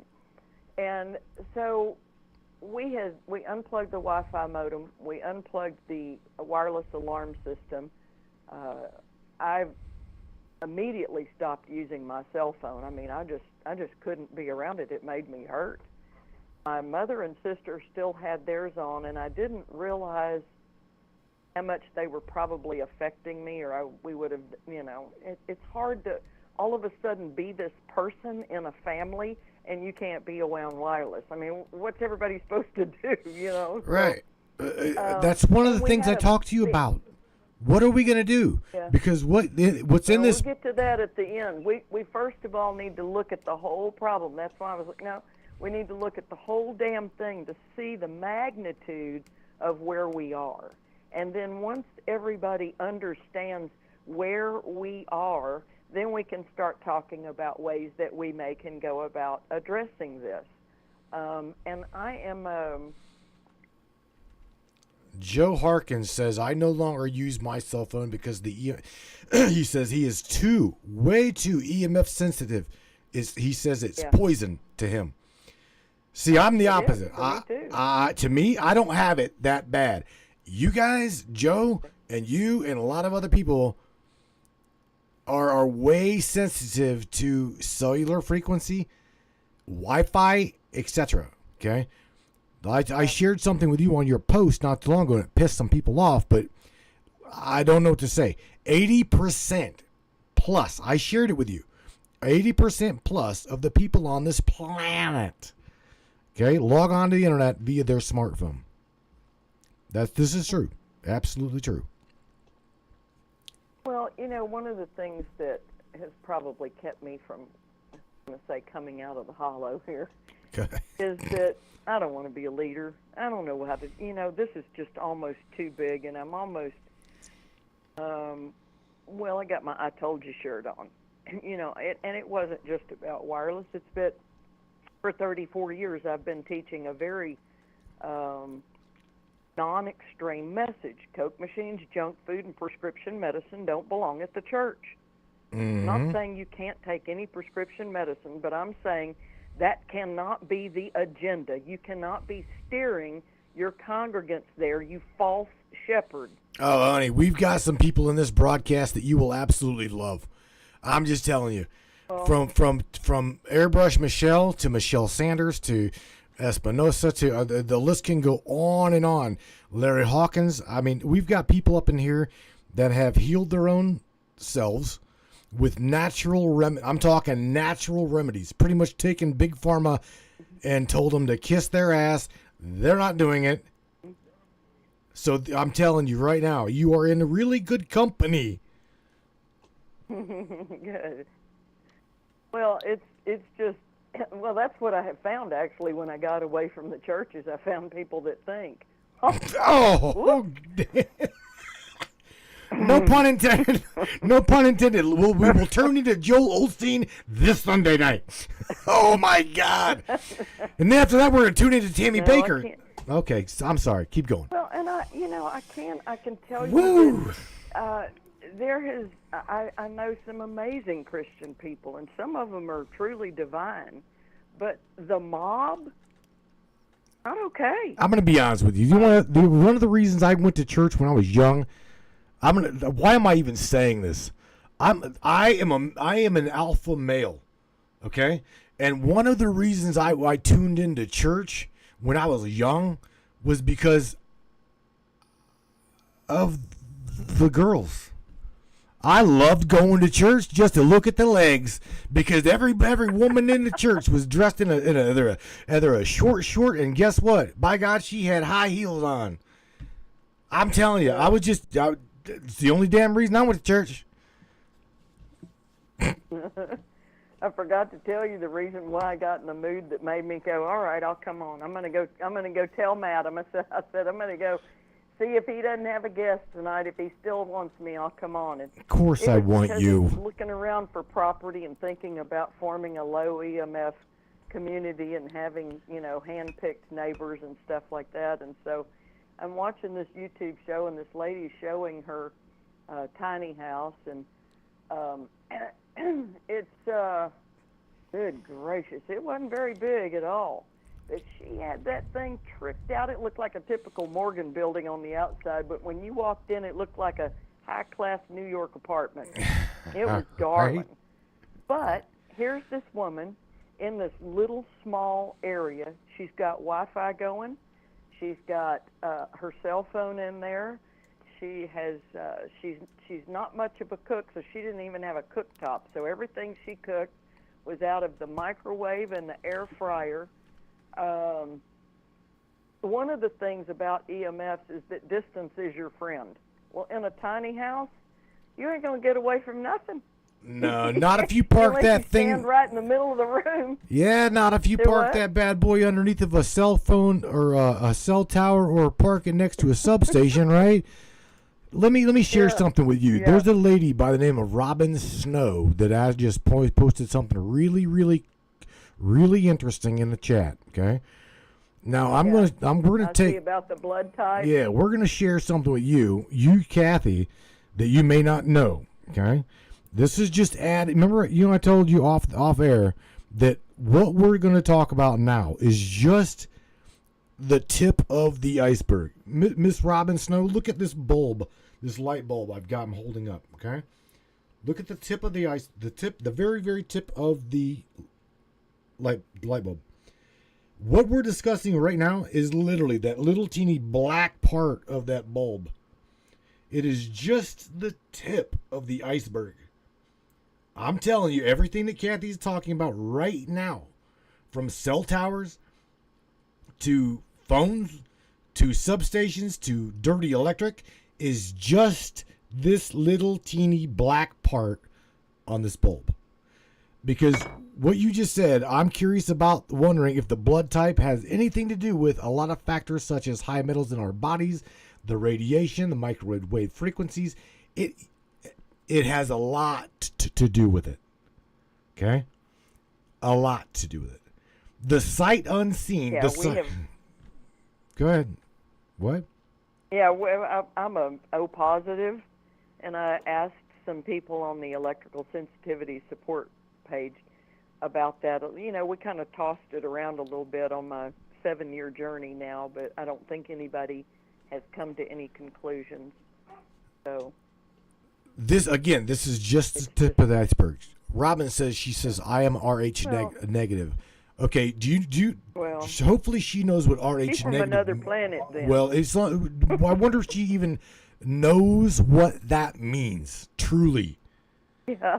Okay, but anyway, I digress, as Larry would say. All right, let's get into your booklet at an hour and 40 minutes down into this broadcast. Let's do that. Well, and like I said, we'll come back and we'll go through it. Now they're going to have the beginning story, and it'll be recorded and archived, and so from this point, when we do a second and third and whatever show going through this little beast, they can have them in order and see what we talked about. So, all right. So after I learned to hardwire my computer, get myself out of immediate danger, Mother and I made the decision to get out of Austin because it came very clear that we had 23 cell towers and 112 antennas within a 4-mile radius of the house. Very large tower was 0.27 miles from my bedroom. I had a smart meter on each side. No, I had a smart meter on one side of the house, which was about 25 yards from my bedroom window. And I will say this that's of interest, that we decided we got to get Kathy out of here or she's not going to live. And so we started looking around. It was a 6-month look to find this house in the Ozarks. We've got family history in the Ozarks, and so we lived in Austin, and my mother was 85 years old, 84, when we made this move. She had lived in that house since 1988. It took a year to get ready to move and to get moved. It took 6 months to find this place. It took 3 trucks up here to get the stuff because you can't get down the driveway with a moving van, so we had to do it a bit at a time. And so, but here, I'm down in the bottom of a V, and so there's neighbors up on the top of each ridge above me, but I don't have a smart meter pointed at me. When when I knew we were moving here, I found out what kind of meter system was here. Found out it was, well, all I knew at that time was that it was an advanced meter. Digital is another word. They don't like to call, they say, it's not a smart meter, and I say, you're right, it is not smart at all. Right. So they don't like talking to me. But so anyway, here's the thing that I want people. Here's a PSA for the world. So when I realized we were moving up here, and I realized I was going to have an advanced meter, we got an analog back in Austin. So Mother said, Kathy, do you think you can live in this house? And I said, Mother, every place that God has said, now that's your house, go live right there. And I would do that. He started doing that in 1995. No, 1991. He sent us to the ranch, and then from there, every single house. Here's your house. You're going to live right there. And I'm like, yes, sir. And so I did. And so. Thank you, bro. Come on, what was my brain is wanting to go take a vacation. I have to think about.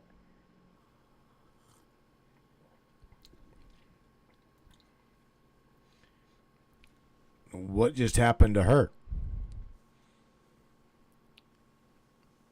I heard her say something about taking a vacation, and well, she must have took a vacation. I have no. Ooh. There you are. Where did you go?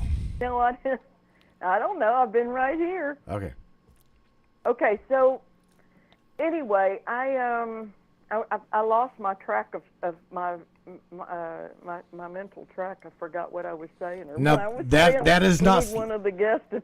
That's not a. Listen to me. What you just said. I lost my train of thought. Right. Yeah. All right. That is because you are encompassed with what is known as the blessed Starlink. Okay. Oh, What? Starlink. It's because you are being heavily bombarded with. Oh, that's Starlink. what I wanted to tell you. Okay, so I had written this utility company up here because Mother said, do you think you can live there? And I said, Mother, everywhere I've been told to live, I said, everything I need is always provided. And I said, so I don't know what the answer is. I do believe we're supposed to buy that house and live right there. And I have a poem about it that came out last February that blew me away, and it insisted on being written. I'm not a poet, and I'm not a writer. I have written poetry, and I have written stuff, but I don't consider myself a writer. But sometimes this stuff will start bubbling up, and I think, go away. Last year I was going, go away. I don't want to write a poem. I want to quit. Leave me the hell alone. Right. And this poem just kept coming and kept coming Okay. and kept coming until I went, all right, I'll write down a few verses. And so I did. In about a week, it was all written, and then I just sat down and finished it out. And I was like, all right. So, and it's a profound story about me being here and that God put me here. And I wrote it in a journal 33 years ago. And anyway, so Where's I was Kenny? looking at you pointing. I can't look at the screen. Yeah, and I lose my train of Kenny is thought. banned. Mike Pyle says, "Where's Oh, okay, Kenny?" And I so said, "Kenny is banned." Sorry, Matt killed Kenny months ago. Ew. Bye, Kenny. Bye, Kenny. Okay, so I wrote 7 newspapers because I found out that this utility company, I wrote them and said, look, I have this condition named electromagnetic hypersensitivity. My doctor is in Austin, Texas, and I can't have that meter around me. And they wrote me back the nastiest letter. And so I got pissed off, and I wrote 7 newspapers up here in their service area. A week later, a signal came into our house that I believe was intended to initiate a heart attack in me. I had never been targeted up to that moment. I do not know that I have been targeted since then, certainly not anything so pronounced and so acute.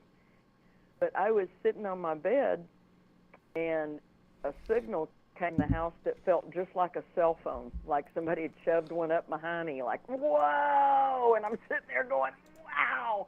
It makes my shoulders hurt so bad that it feels like I'm being squeezed. And I'm sitting there going, what the hell? This feels like a cell phone. And then I went looking for my meter.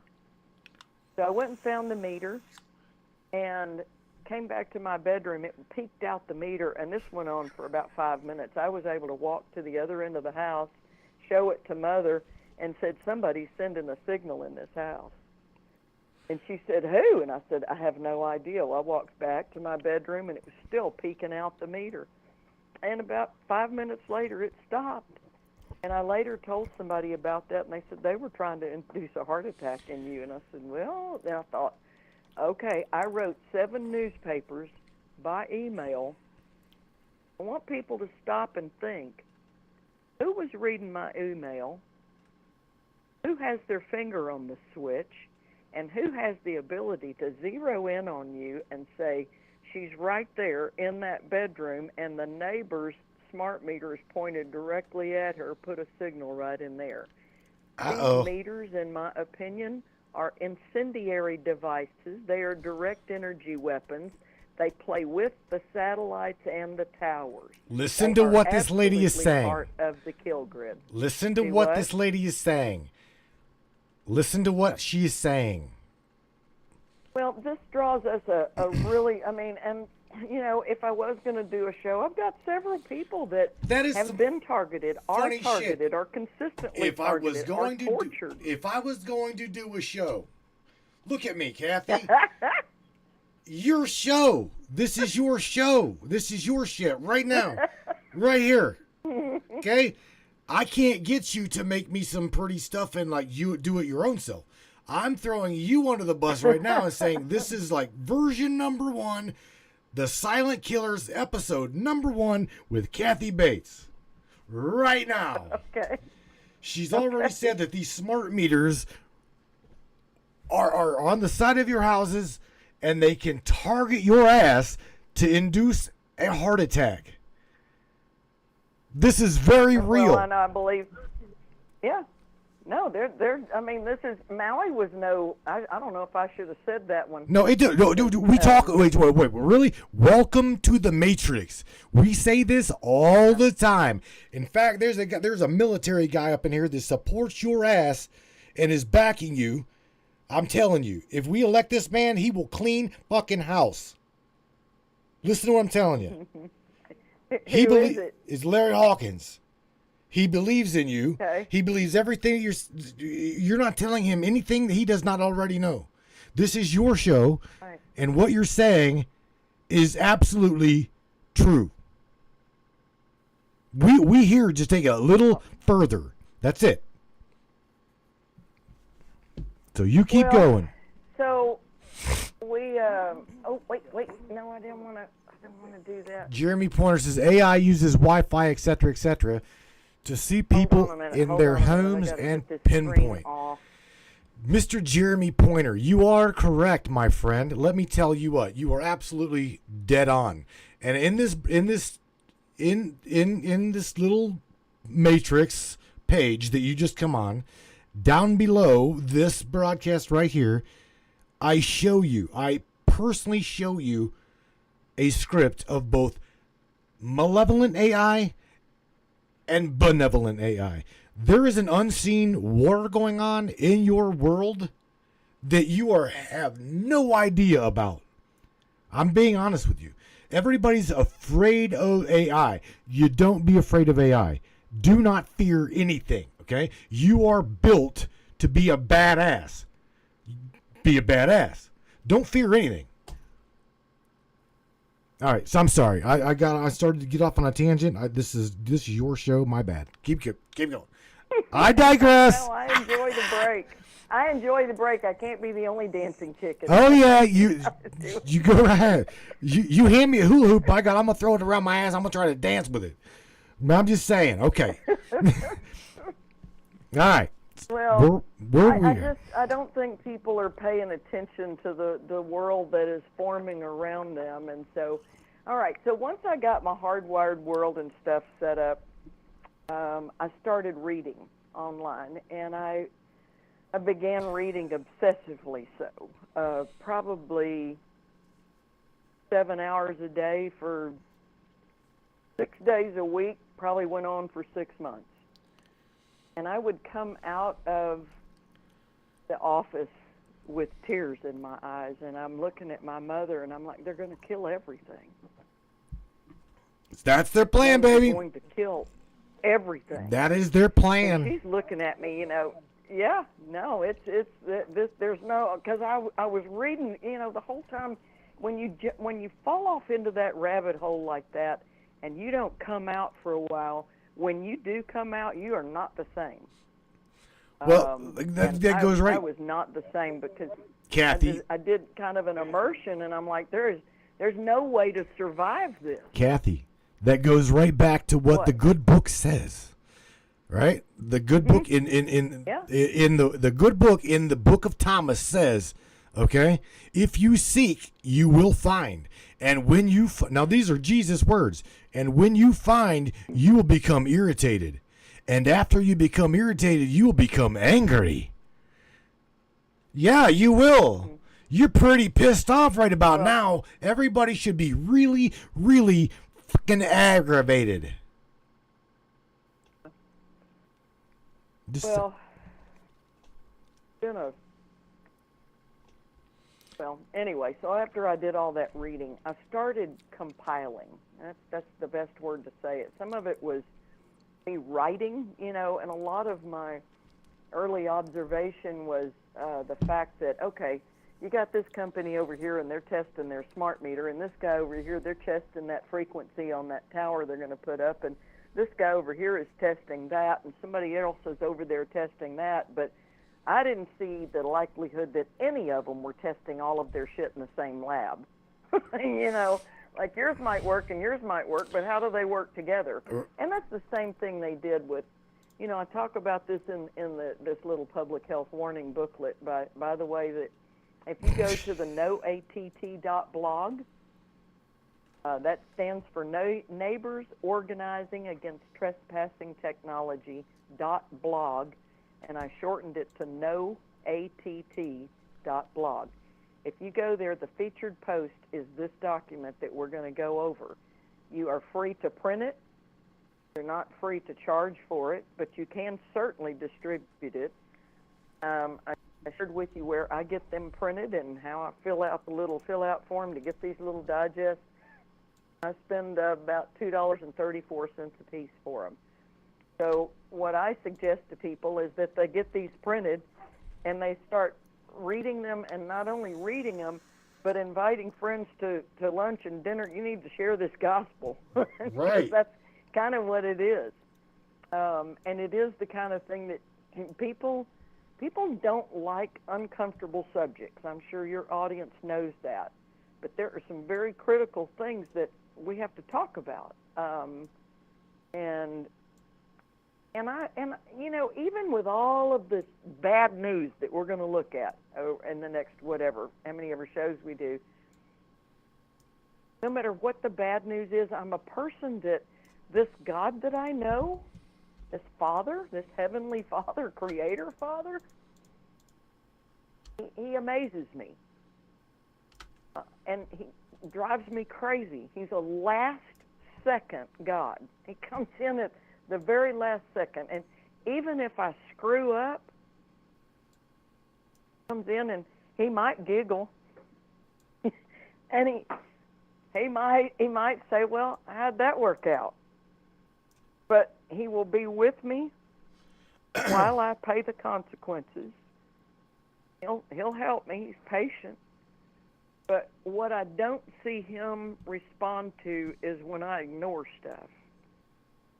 If I ignore wisdom, if I ignore common sense, if I ignore awareness and consciousness and principles of health and right doing, He'll ignore me. This relationship that I'm in, I get out of it what I put into it. So if I want Him to show up, I have to show up. Whatever level I show up at, that's the same level He responds. So I'm dealing with your audience is probably the exception to this, but out in the rest of the world, the non-matrix mind people, if we don't get them to wake up, we're all going to fail the class. Do you see what Larry just dropped? I'm pointing at it. Do you see what Larry just dropped up in there? Voice-to-skull technology. We refer to this as V2K. V2K. That's right. V2K. Mm-hmm. Yeah. See, a lot. Here's the thing. Some of the people up in here, you probably lost them talking all about God, right? However, we refer to it as source. Source. I know, I do. That's fine. Anyway, the thing is all of this, okay, and oh man, I don't even know where to begin. other than saying it, no matter what, it is going to end up okay. Everything is built. Yes. Everything is designed. Everything is miraculously structured where you may think that we're losing a battle, but I can tell you, I can literally tell you, my matrix of things is very, very well awake and aware. Okay, I say that there are some dumbass people on this planet, but nevertheless, okay, those dumbass people are waking up because of people like that's in this chat. They share things, they talk to people, they talk about all of these glorious, magnificent machines that are designed to help humanity, but are nefariously being used to pretty much kill everybody. I mean, that's what they're utilizing them for. Larry will tell you straight up, man, these machines could heal people. These machines could very well fix people, but they're not. They're being used for very nefarious purpose. You know what I'm saying? They are. Well, so by the way, I forgot to say that less EMF, there's a bag called a sock block that is what I get for my mother, and the reason I like it, it's a velvet, it's black velvet, so it's real soft. The phone sits down, it's got 2 pockets, so to store it, you turn it off and it goes in the back pocket, which means that it has 2 layers of silver. If you want to make a call or take a call, you pull it out of the back pocket, put it in the front pocket, and it has 1 layer of silver, and you talk on it, and the highest output point of that is covered. One of the things I'd like people to understand, we have to educate the public. So one way to do that is if you put, what are you showing me, med beds? I'm saying if Larry says if you again, this is a guy who knows. If you're still here, there's hope. The med bed situation, I'm going to tell you right now, Robin, the med bed situation is a bunch of gaslighting bullshit. Okay? I think the same thing. That right there is a bunch of gaslighting bullshit. They want you to think that technology, I'm not saying that it doesn't exist. If you think that they're going to release that to you, no. That technology right there does exist. It absolutely exists. So does free energy devices. So does wireless electricity. All of these things that you're talking about, we're sharing, they exist. But the problem is they will not disclose. They will not give it to you. It is all about money. We can make a song. In fact, they did. They made a song about it. Dun, dun, dun, money. I can't remember who the hell was that sang the word money. Yeah, I remember it now. Right? Money. Who the hell was that? Money. Nevertheless, they're not going to release it. It's just a bunch of bullshit. So I mean, again, it's like waiting for a savior to produce these things to heal you. This young lady right there, Airbrush Michelle, right there. You want to learn how to take care of yourself via not a med bed. You read some shit like this, right? You read this damn book, and you talk to these young ladies up in this chat. That is how your ass will be okay. I'm not lying. I'm not lying to you at all. If you think this one here, I call her the wife I don't want. I'm talking about Michelle, Airbrush Mish. She wants me to stop coffee, stop smoking, stop farting, stop all this. I'm just saying, no, not really, not Stop really. farting. I'm just saying, she wants me to Pink Floyd, Money sings Money. Yeah. But again, I love her to pieces. She does all kinds of tinctures. This girl is put. I'm not going to tell her age, but she is a beautiful girl, both inside and out, and she tries so very hard to. So does Michelle Sanders, Michelle Espinosa, even you, Kathy. You guys have got such beautiful hearts for these people. Okay, that's why you're in my world, is because we care about people. That's true. This is absolutely true. And if we didn't, trust me, if I didn't give a shit, I would not be here. Would not be doing what we're doing right now, because I have got other shit I would be rather doing. Okay? Just saying. And the same way with you. You didn't want to write this book, did you? Source put it in your heart, put it on your mind. People, somebody needed to know. I tell people, that scene from Ghost with Patrick Swayze, and he wanted Whoopi Goldberg's character to help him. That's kind of how God felt. He was not. I was like, I don't want to write a book, and he was like, yeah, yeah, I'm not asking you. Okay, I got no. I'm not. Again, Robin, please don't think I was attacking you. Please, so don't wait. She's like, I said med beds because Kathy mentioned healing technologies, and I thought something. Well, I thought what? I thought that's what she was referring to. No. That's not what she was referring to. Just saying. I want you guys to completely, totally understand that they are going to gaslight your ass as best they possibly can.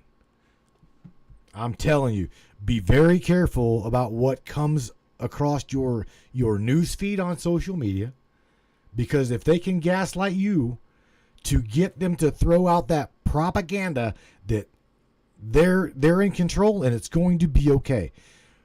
It's going to be okay. Put it this way, and Larry and everybody else up here that's military or has got kind of the military mind.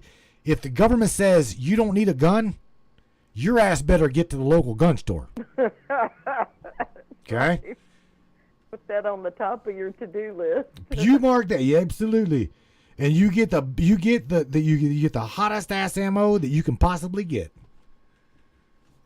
I mean, I'm just telling you the way it is. They say don't do this. Well, you better look into why they're saying don't do this. All right, Kathy, I'm sorry. I'm not meaning to derail you. I truly am not. Oh, that's fine, honey. That's fine. I'm enjoying it. We're okay. Well, so I just, when when that happened to me with the neighbor's meter, the cool thing is that this place that I am right now, tucked away, people that we bought it from, we didn't have anything to do with this. It's actually named the hiding place. There's a sign on the tree up at the driveway. It's a half-a-mile driveway. It goes down, down, down, down, down, half a mile. But up at the top, it's called the hiding place. And I'm like, all right. And to know that it was written in a journal 33 years ago that I would be living here is, again, it's just another little God wink, that is like, lets me know. In fact, I just titled that poem.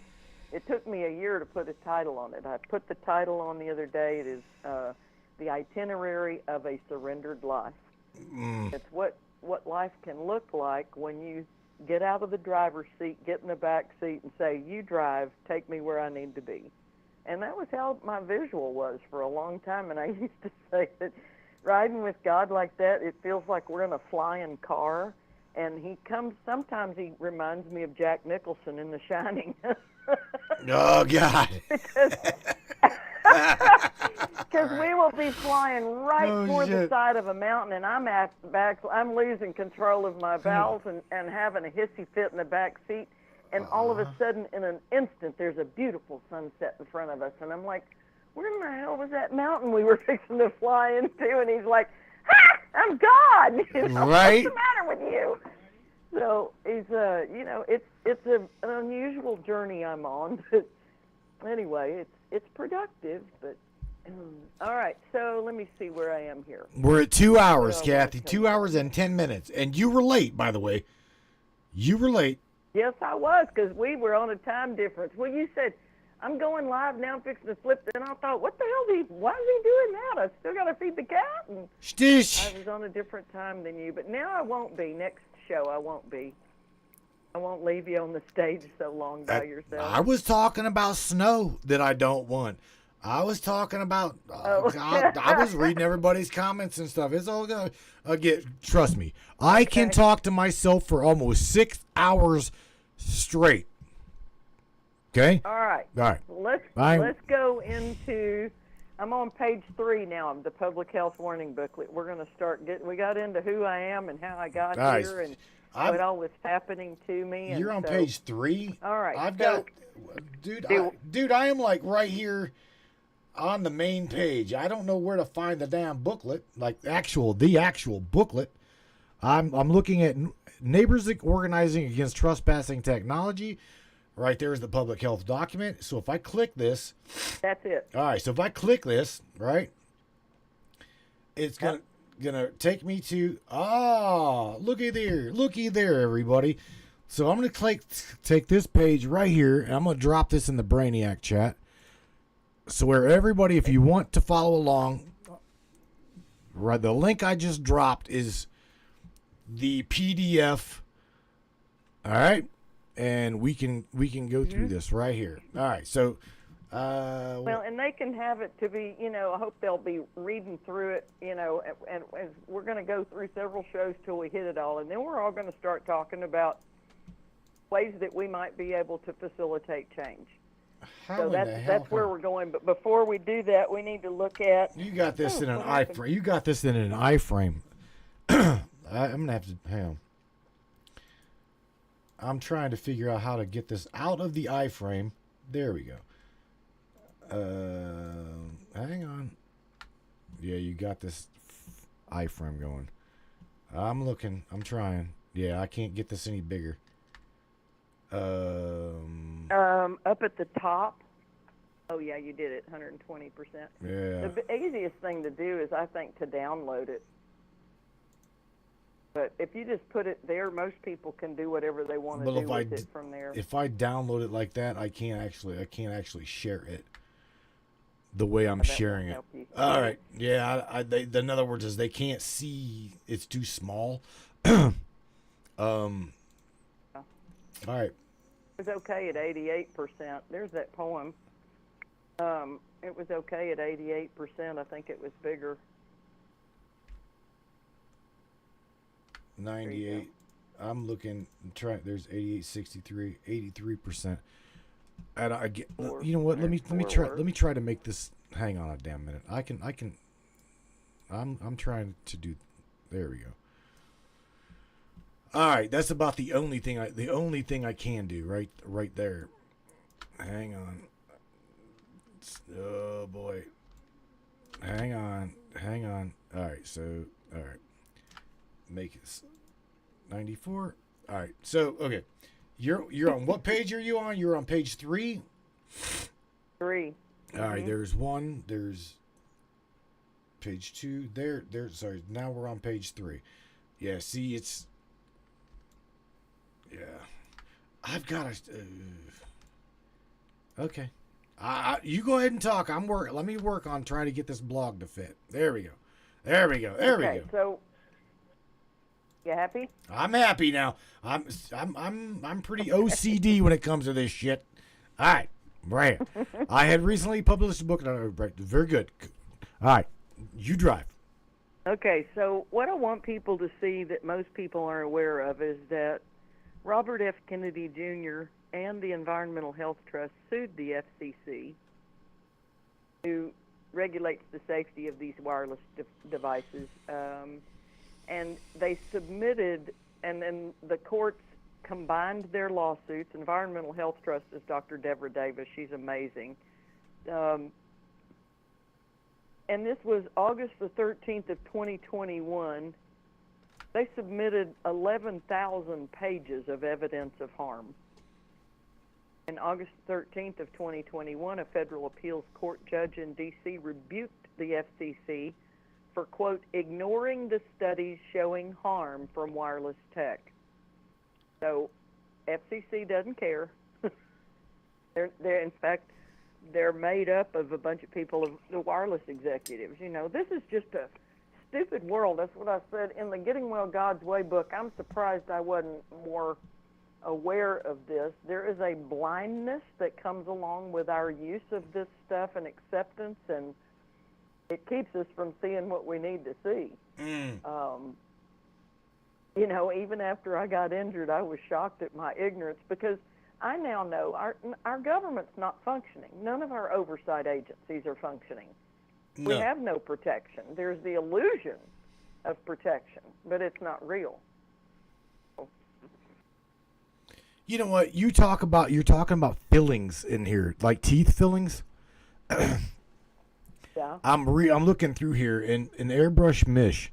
I got to put you in contact with Michelle, because she just now.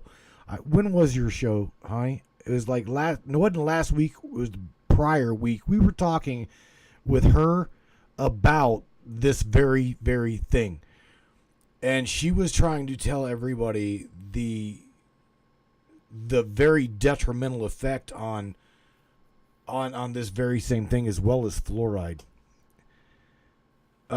She in the Getting Well God's Way book, I went into mercury fillings and the 4 different areas of the body and how they affected. And so it was the thyroid and endocrine system, your gut system. You go on to saying brain and nervous tissue.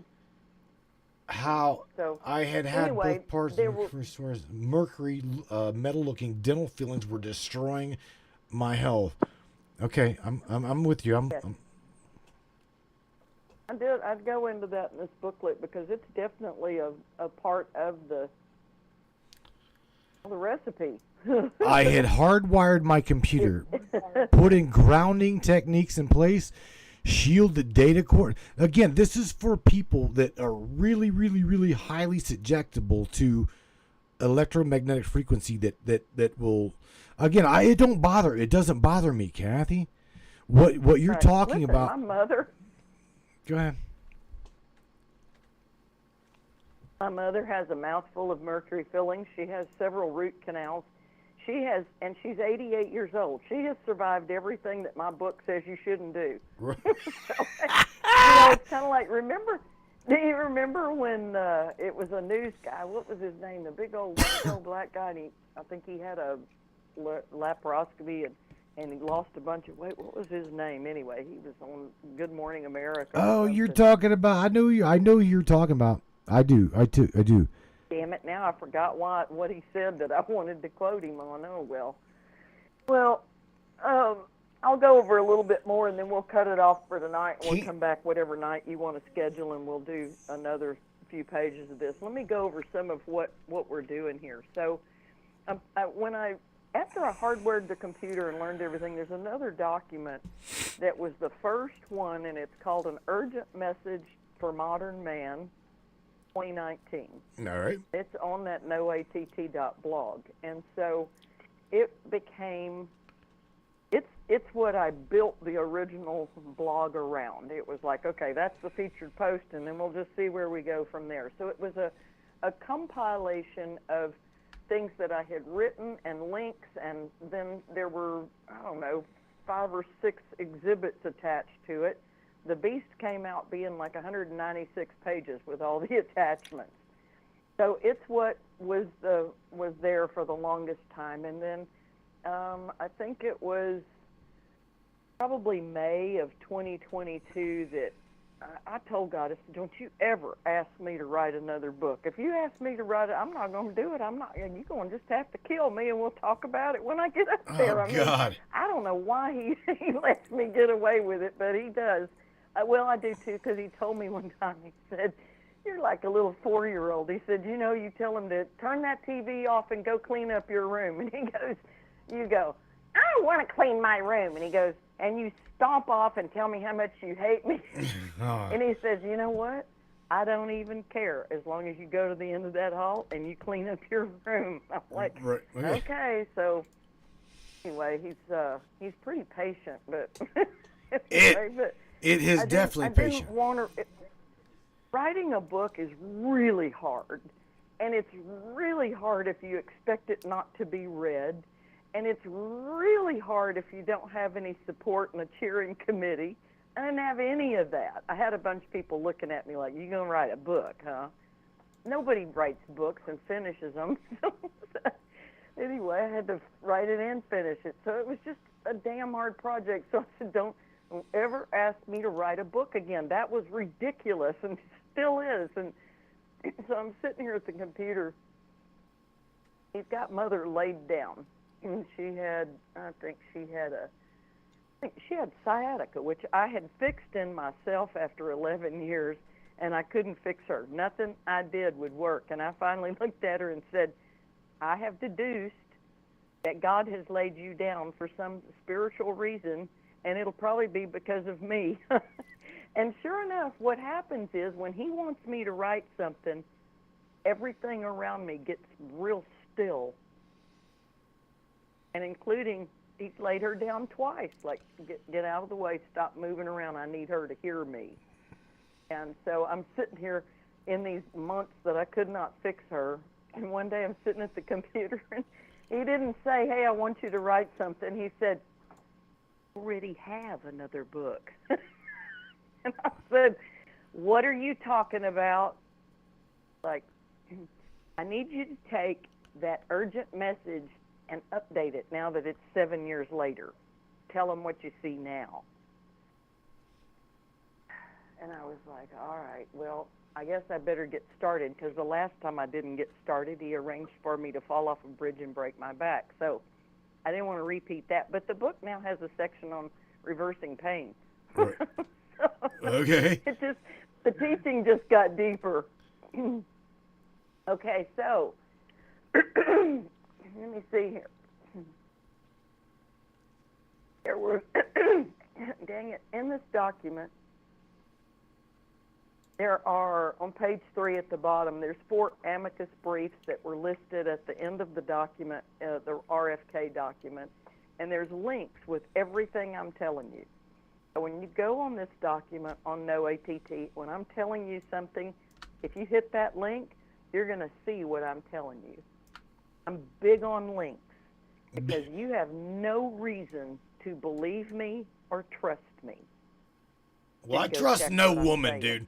No, I'm just kidding. Listen to you. All right. Well, what am I doing on your show then? This ain't mine. This is your. You said what are you doing on your? No, what are you doing on your show? I'm just the guest of honor. All right, so you're just trying to work a psychological game on me now. Your ass is going. I'm telling you, this is your show. What is this, Kathy? What is this letter here? I want to point this out.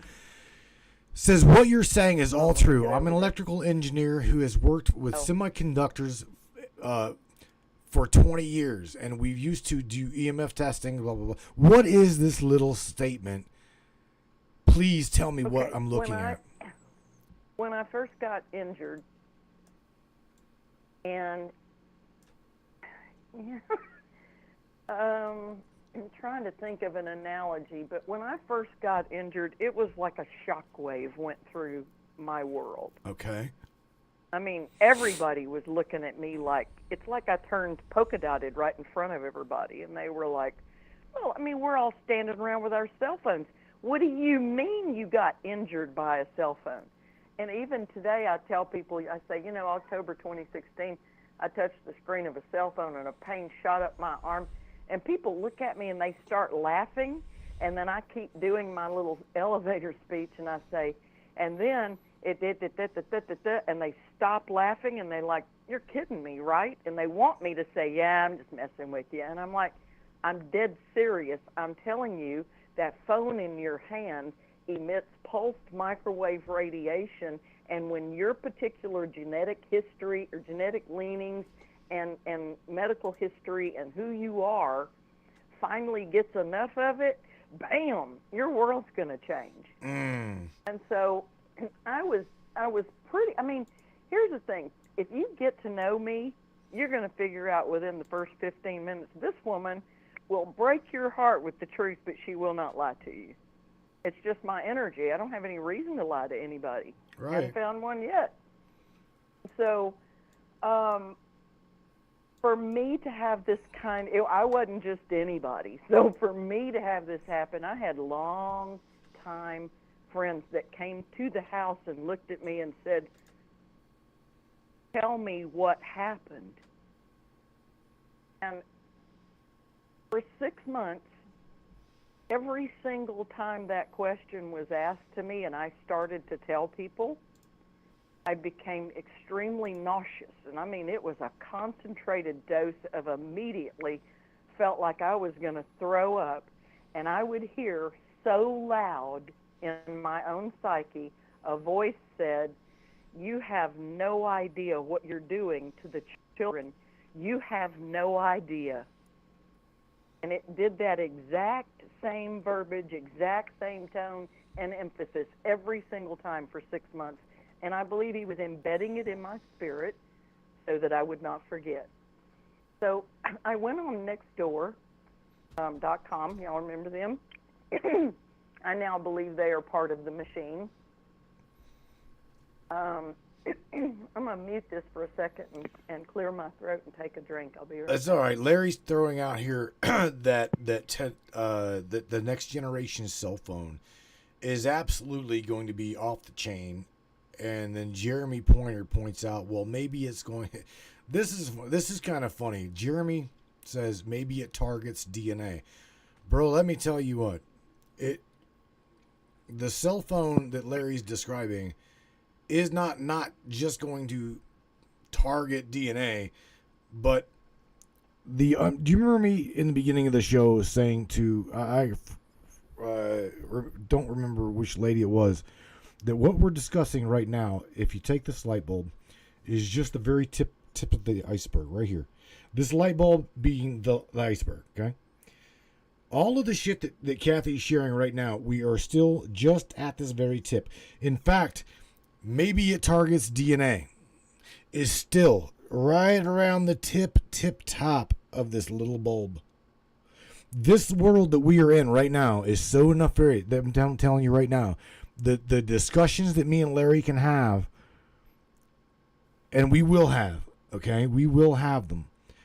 But the problem is, when we get deep enough down into the iceberg, it is so deep and so scientific, because you've got to have that scientific mind in order to damn well grasp what they're doing to you. Okay? With what we're talking about, I'm talking Miss Kathy as well. With what we're talking about, this is just what they're able to do with what they've got that you see. Okay? The silent stuff is a whole other envelope. Mm-hmm. A whole other envelope.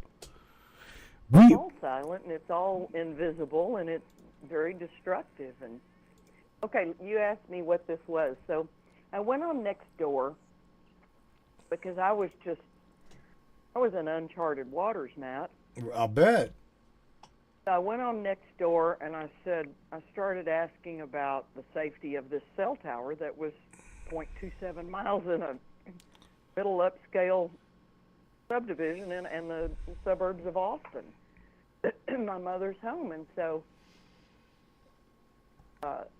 they Nextdoor disabled my account and took down my post, but I captured this screenshot before they did. I'm pretty I've done a lot of things like that. I'll go and put something up and bait looking for an answer, and I'll sit there and watch, waiting for somebody to give me what I want, and bam, screenshot, got it.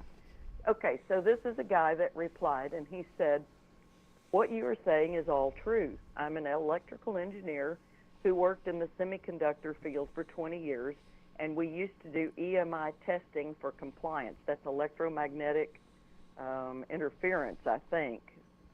Somebody may correct me with that, but which is an arbitrary value set by the people who are supposed to be protecting us, but they are also sitting on the boards of these private corporations, so they're definitely a conflict of interest.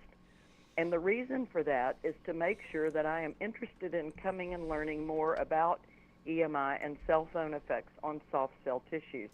He's talking there about, I said, look, I'm considering holding some neighborhood meetings, and let's start talking about this, because I'm seeing more and more and more of this stuff coming around us, and I'm being told, what, nothing wrong with it. Right. And I'm like, I'm having a whole different experience over here. So he says, I am afraid a whole generation of young people, he's talking about you guys, are being insidiously harmed by this, and the so-called protecting agencies do not care. Yes, wiring your home is good. I have done that to my house as well, and I also have wired my house, so most of my bedrooms are quiet and do not have these toxic EMI and electric fields. I have an RF meter, that means radio frequency, that I go around to check for strong fields and tend to avoid those places. Put me on your contact. Here's my email. I am sad and also excited that people are beginning to see the harmful effects of it, and as more people learn of the toxic effects of the technology, we can force our corporate peddlers that claim to be doing good, but in reality are destroying or at least causing major harm to this human project. So I like to stress that he says, I am afraid a whole generation of young people are being insidiously harmed by this, and the so-called protecting agencies do not care. Now, since that, and we came up here to move up here, we actually come look at this house, put a contract on it. We had to bring, my mother had an RV at that time, thank God. We don't buy anything. We are not rich people, by the way. We're regular people. I like to buy rich people's used stuff. So she had an RV, and we brought it up here because I can't travel. I have actually, other than a few exceptions, going to see a friend of mine about once a month that lives about 3 miles from here. Can't go in his house.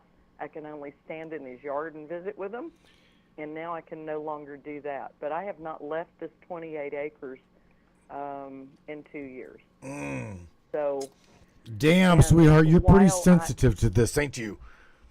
Holy cow. Oh, yeah. Man. Big time. Well, and the cool thing is watching, everything that I've been through, Source, as y'all like to call him, God, my Father, our Creator, the great mind, as I think Stewart calls him, the All, always shows me how to get well and how to survive it, and he tucks me away, and he does all these. I'd be real happy if he just let me die. I want to go home. I am not happy on this planet. I'm like, I do not like it here. I don't like that people are willfully ignorant. That makes me nervous. I feel like I'm riding in a car full of drunks. I'm locked in the house with a bunch of fools, and I can't get out. We say and they this. won't listen, and I'm telling them how to get out the door, and they won't go out the door. Nope. We say the very same thing up in there. The very same thing.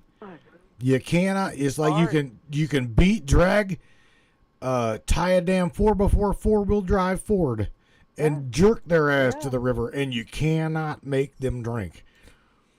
And well, God told me that when he said, I want you to go to Jasper, and I want you to take on this utility corporation.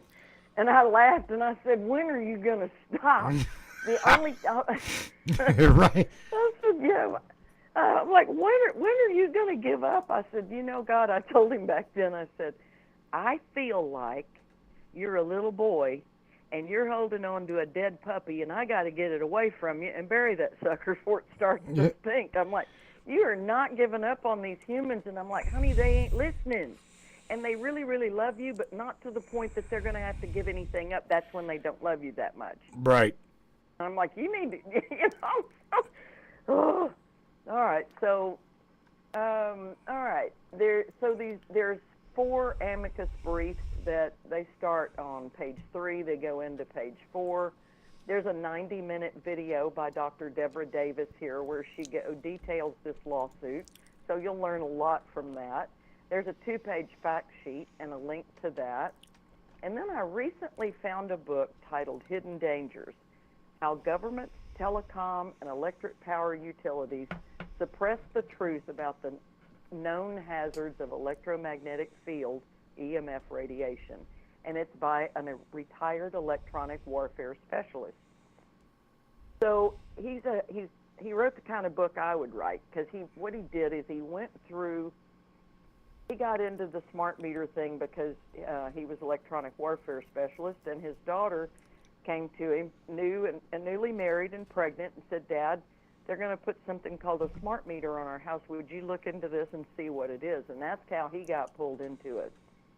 So he put this book together, which is headline after headline after headline, and the link. He's always got the link. Headline, link, headline, link.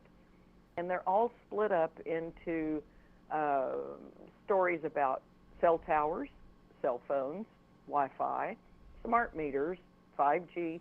5G is in chapter 10. It's missing from the table of contents, at least. I haven't looked at it lately, but the version I have, chapter 10 is where it goes into it. His belief system is that we have a out-of-control military-industrial complex. You think?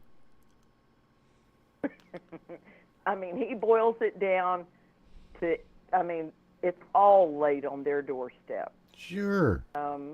I have a little different viewpoint, because I keep coming at it from, look, the only way things move forward is if they have support. If we don't buy their poison, they can't sell it. They're not killing us with their money. They're killing us with our money. People give it to them every week, buying the wrong things. I'm like, you're supporting evil? Or are you supporting good? Your money needs to align with your personal convictions. We all know this. Kathy. So, yeah. Did you see, now mind you, gotta love Larry for this, because he throws shit into my lap, and he knows damn well I'm going to share it. Okay? Okay. I shared I gotta go, I'm gonna go over here to Facebook real quick. I shared a link that Larry sent and shared with me. I made a meme out of this. I made a meme out of this link that Larry had shared with me. Okay, I'm gonna put this little. I sent it to you. All it is it is an image, but this image absolutely says. This image literally says it all. Okay. Let me make this bigger to where everybody can see this. I'm going to share this with you on the broadcast. Again, thank you, Larry, for doing this. Right here's the link. Or, I'm sorry. Right here's the image. Again, I shared this with you, Kathy. I don't know what you did with it, if you did anything with it. Oh, I remember that. Yeah. Okay, so thank you, Larry. No, I didn't do anything with it, but I did. I saw it. Know your enemy. This badass machine was built with your tax money. Okay? Now, mind you, going on down to this article, this clearly says, okay, the Department of Defense actually, or active denial of system, or what's called the direct energy weapon. Okay, that is what this is. Okay? You are looking at a mobile direct energy weapon. It says, during the summer of disturbances in D.C., atop the local military police officer asked the D.C. National Guard about deploying two systems, okay, that primarily come out of a science fiction magazine. Okay, one, the active denial system, or the ADS. You can all look this up. It makes this, don't forget this, okay? It makes the skin feel like it is on fire and burning. The others call this a long-range acoustic device, or an LRAD. Okay? It direct intense sound into a narrow cone bandwidth. Okay? Could you see this? Now, I pointed out, this says Department of Defense active denial, right? A joint non-lethal directive weapon. Now, these sumbitches will literally cook you from the inside out, as well as from the outside in. How in the world is that a non-lethal project? Well, it's probably like shooting you in the knee versus shooting you in the heart. Really? You Way they see you if you intensify that bastard, it absolutely will kill you.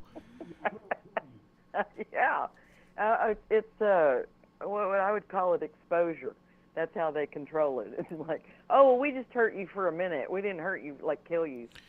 Yeah, that's like the black budget military going, smacking you on the back of the head, going, "Oh God, I'm sorry. Come back here. Let me give you a hug." Doing it again. Okay, patting you on the ass. Go run out and do it, and then come chasing you down, beating your ass again. Oh, I'm sorry, picking you up. It's okay. It's okay. Then it's turn. Go on, run it. It's like play like a damn cat and mouse playing fetch. You kidding me? This is sick. This is absolutely sick. What I just shared is sick. Yeah, it is. I mean, we are in a good versus evil domain now. I mean, we're off the rails. We're in a new territory, and it's pretty bad. All right, Miss Cat. We're at 2 hours 40 minutes. Because see, I think we see those kinds of pieces of equipment, and we think, oh, well, they're just using that on our enemies. Yeah, well, now we have been labeled the enemy. You are the enemy. A woken mind is definitely subjective as an enemy of the state.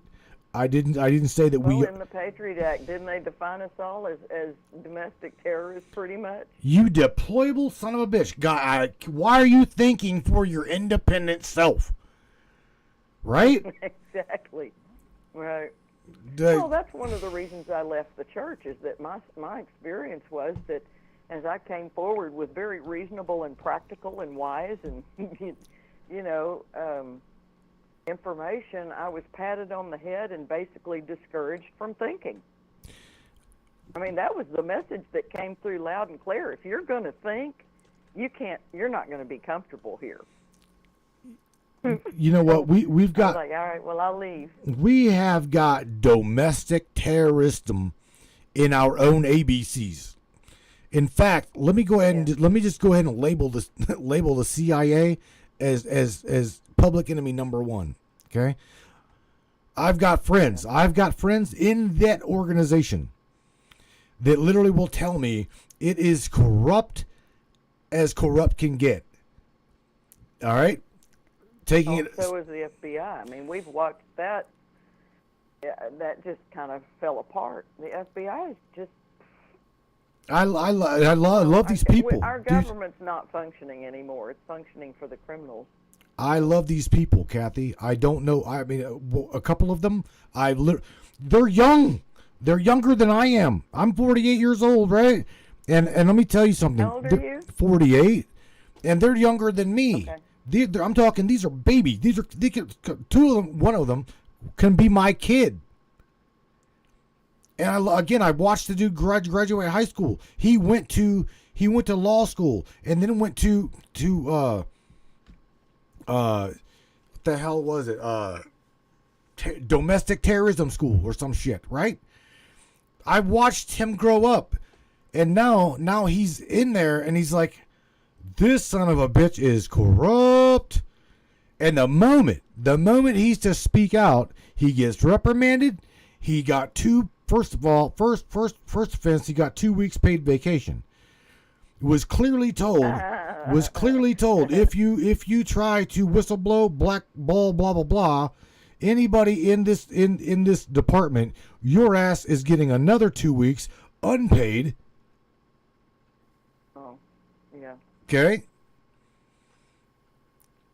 So it's literally set up to what's the word? The good guy, okay, usually takes the ass kicking. Like my boy up here, Larry, has got a Colt 40 or a 45 automatic bullet through his front door. Okay. Oh. Seriously. So I mean, it's just bullshit. Well, yeah. And, there's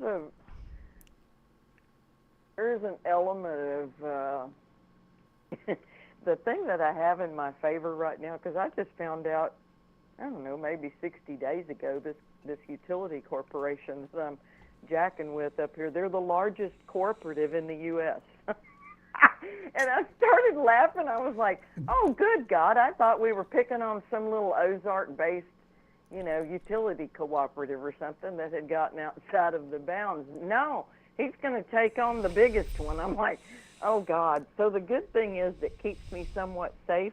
They are so arrogant, they do not see me as a threat. And I'm like, okay, cool. You ain't a threat. Look, you ain't a threat. Here, let me point at them. Okay, this young lady, just talk to Facebook, and you unleash the 93 to 94% of the million people that used to follow this broadcast that are now being suppressed.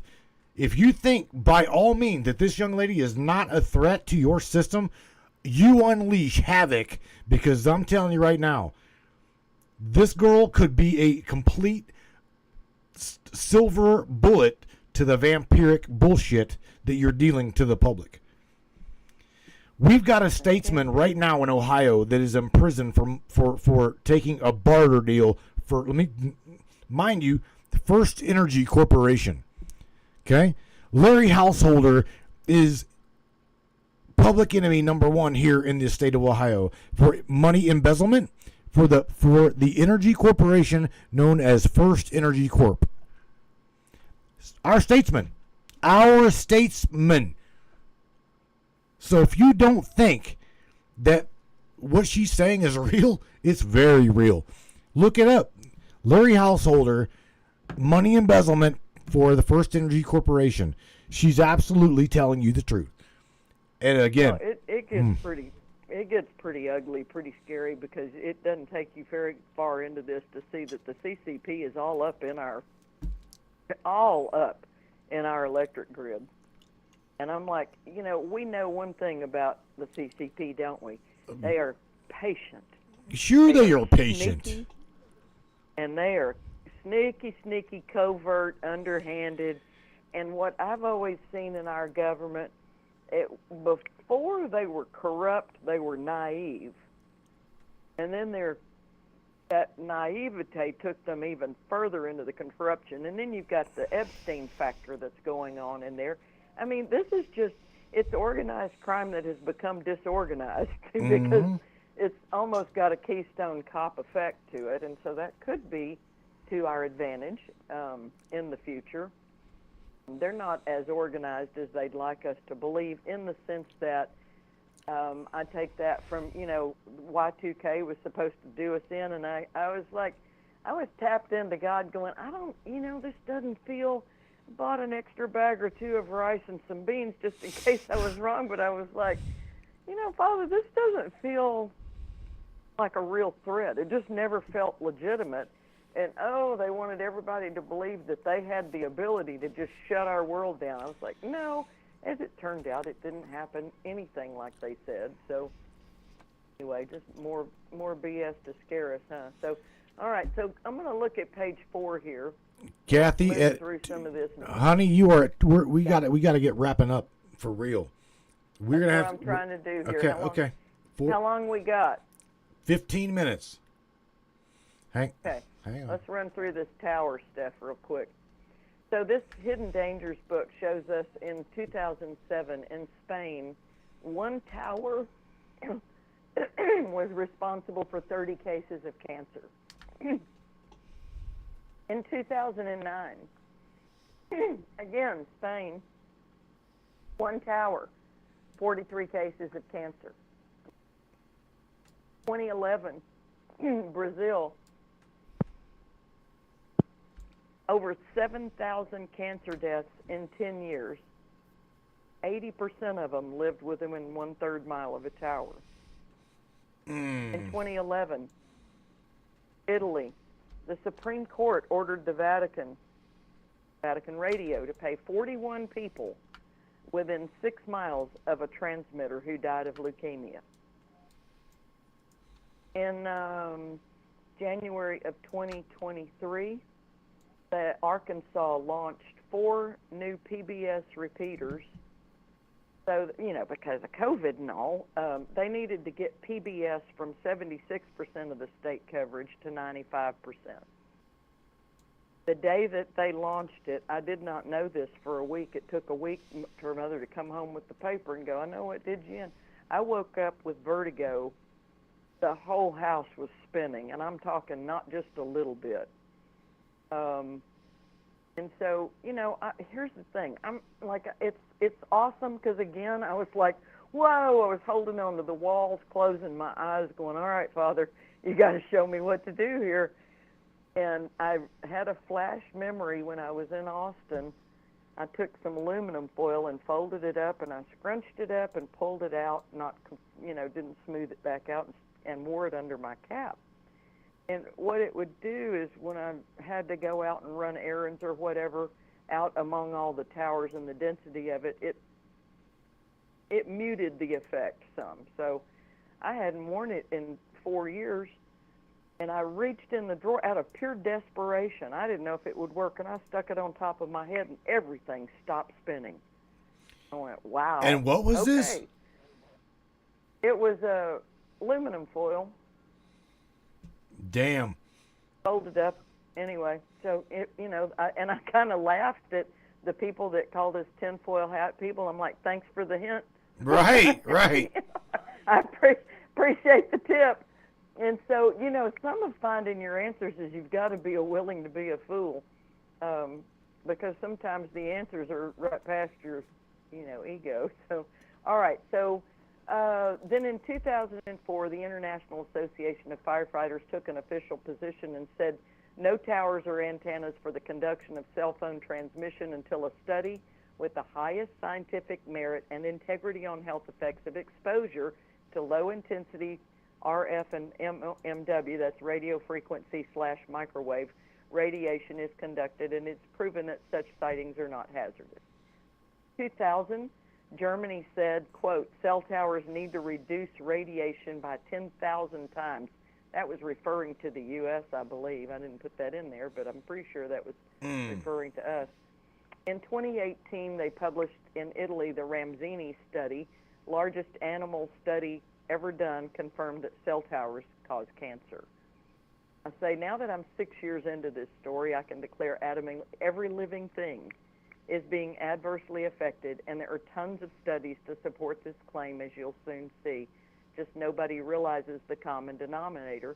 Most don't want to acknowledge it may be true because of the vast implications. The television sells ads to the providers of the toxins, so they're not going to tell us the truth until they can make money doing so, if at all. Many people's entire livelihoods now are linked to this technology, so they aren't willing to see what they need to see. It also is known to have created to be highly addictive, so I feel like I'm trying to take crack away from a misinformed, entitled citizenry under mass delusion by a godless, greedy, corrupted culture of bureaucrats and executives. A form of mass psychosis induced by electrical sources is what this is. It's so important that I'm making yet another effort to wake some people up. But beyond this booklet, you, the people, need to get into action. Rudolf Steiner wrote a quote, and then we can stop after this and we'll start with the images on the next show, which will go into looking at our radar coverage and our network coverage and showing you maps that will help you see where we are. Here's what Rudolf Steiner said, and I want you to remember, this was 1924. Quote, this life of men in the midst of electricity, notably radiant electricity, will presently affect them in such a way that they will no longer be able to understand the news which they receive so rapidly. The effect is to damp down their intelligence. Such effects are already to be seen today. Even today, 1924, you can notice how people understand the things that come to them with far greater difficulty than they did a few decades ago. Right below that, I've got a quote by Dr. Jack Kruse. The first mile above the earth is now filled with 2 million times the EMF as we faced in 1990. Son of a bitch, man. when we go through this little booklet and we get into the Wi-Fi part and you see the stories, and these are all backed up with links of children that are dropping dead in schools from powerful Wi-Fi routers installed, and you see school officials say to the newsman, "But it's so efficient," you will know that we are 100% in an asylum being run by the patients. Anybody, not Doctor, it's Barry Trower, is a microwave weapons expert for the Royal Navy. And he is quoted many times saying that anyone who puts Wi-Fi in schools should be hung. So we will leave it with that, because my hope is to go through this booklet all the way through it. I appreciate the invitation, Matthew, and the opportunity and the prodding and the encouragement, because we do need to look at this. And there's been a whole bunch of, I've been so appalled by watching people not react to blatant facts that it doesn't make me want to produce more. It makes me want to retreat. It makes me want to say, oh my God, these people are dumber than I thought. And I want to stay in my cave. So, but it's not getting the information out there. And it is, I'm like, I need to give people an opportunity to do the right thing. I don't know, we might get pissed off and take the world back. So I can't do it by myself, and I can't do it in my cave. So I'm going to come out and meet your people, and let's take a long, hard look at this, and everybody give yourself a high five for being so cool and brave to do this, because it takes a lot of courage to look at the world in truth. Here's what we're going to do. We're going to start. Now, you've got to commit to this. You've got to promise me that you will commit to this. I'm in. We are going to start this little series here, okay? And we're going to call this The Silent Killers. This is going to be part one, until she gets done with this book. Do you promise me, and everybody else, that you're going to stick with this? I'm serious. Don't make me come to Ozarks. I can't stand that damn state. Don't look. That is one of the most communist states when it comes to trucks. I'm a driver. Oh. Okay, and they hate us over there. Okay? Huh. Just saying. Know that. It's a lot like New Jersey. They carry MP4. Do you realize that they carry damn near Uzis on their sides at the ODOT stations over towards like the East Coast. I shit you not. No joke. All right, look. Why? Because they feel badass. I don't know. I really I don't know.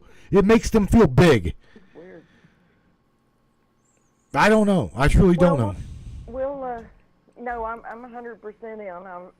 I reached out to you tonight, and I said, you know what I'm going to do, Mother? I said, I'm going to tell him, let's do a series. We'll go through that book. We'll just see how many pages we can cover at a time tonight. The next time we should be able to cover 10 pages easily, because we don't have to go into the background and how I got to be the schmuck doing this. So. Right. And that's all right. Again, this isn't truly something that we cannot combat. Okay, we can definitely get a handle on this. But like dude says up here, Larry and everybody else that up in here, we've got to fix this shit, and we've got to fix it now, right now. Somehow, some way, we've got to fix it now. There's another website I should mention called No More Towers in the Ozarks.org, and it's also known as the Truthabouttechnology.org. And I took a lot of this information and put it in a different format so that it kind of has a shock value. So it's a really good site to share around on social media, and I would appreciate y'all doing that. I am living on Social Security. My mother has got Social Security as well. We are property rich and cash poor. Right. We sold the house in Austin that she lived in for all those years, and moved up here and bought this place for cheaper and spent the rest of the money fixing it up, and then COVID hit, and everybody wanted to live in the Ozarks, and now it's worth probably twice what we paid for it. So I work by donation. I'm not selling stuff. God has been extremely adamant about that. The book is for sale, but I guess his emphasis is that I don't know. It feels like if you try to make money off of this kind of stuff, it almost feels like you're selling floaties when the Titanic is sinking. You know, it kind of feels inappropriate. So Right. if you want to donate something, there's a donation option on the site. I'm not into clothes, cars, or jewelry. I'm a little loudmouth living in the Ozarks. Little Most of loudmouth. the time I'm barefoot and sitting here in the house. And Mama carries the a money gun. Goes to pay for. Yes, she does. Mama carries a gun. She's 88 and drives a 4x4 pickup that she brought. 2005. So, but no, she's a mess. Anyway, but yeah, we'll if nothing else, we can kind of start seeing who's involved and who wants to be involved and where we take it from here. We'll kind of start having some talks about maybe ways to get some control back if it's possible. So. Well, we got it. Thank you very much. No problem. We're again part one. This is part one. This is part one of Kathy Bates' When series. do you want us to do part 2? Do you have an idea? Of the silent killers. You know what? I don't know. That's up to you, man. I got to look at the schedule. I've got 2 guests right now in the pocket. I've got a fellow that's coming on next Friday that is going to be new to the broadcast. He's not going to broadcast, but we're gonna sit down. We're gonna have an interview with him tomorrow. Next Friday. But just let me know. We'll talk. I'm home all the time. All right. Not a problem. All right, Miss Let me Kathy. know when you want to stick me in, and we'll do it. Do you got anything positive to say to these guys on the way out of here? And yeah, I just saw somebody. Yeah, I got something positive. All I right. just got something positive to say. Somebody just said something on the chat about their son and the Ark of the Ozarks. I can't see it now. It's gone up above my ability to see it. And so, hang on. and something about some Atlantean technology below the Ozarks. I'm like, anyway, if they'll send me a private message about that, I want to see what they're talking about. All right. Anyway, my belief system is that, one of the things we'll cover in here is our gamma radiation readings. And every time I think, oh, we're doomed, it's like God shows me, like, oh, no, there's this thing. And so he always keeps hope alive. So even though I don't know the answers, what I have found to be in my experience, if I move towards something with the hope of curing it or making it better, answers come. Oh, Again, we are on we page. move towards this. It's all right. We're on page 4 right now. Right now on page 4, and we're gonna attack the rest of this on the next broadcast. Your next broadcast. Okay? And hopefully I can get you, because you're in front of your computer and it's hardwired. Okay? I want you down below me. We will get that to work. Okay? So everybody can see you. Everybody can see you. Oh, So you're going to make me be seen. Well, I'm going to charge more for that. it is. I can't charge for. I can't charge for this.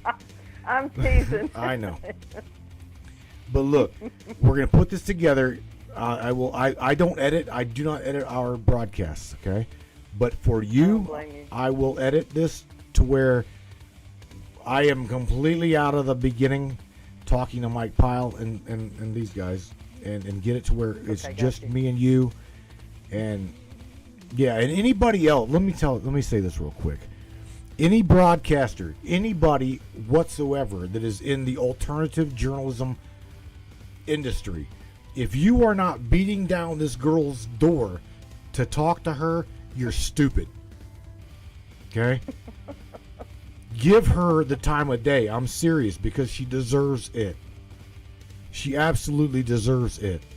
So I want her inbox blown the hell up with interview requests. I'm serious. Okay, with that being said, I'm willing to talk about what I know. and you're full of information. I know you are. The booklets, the book.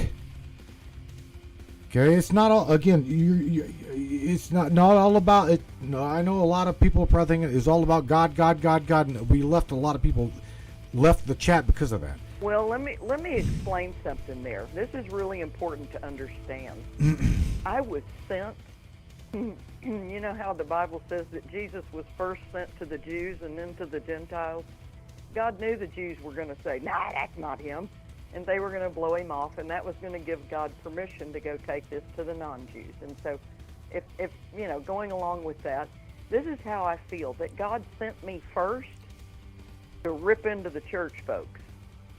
And they are going to read a book that's got the name God in the title.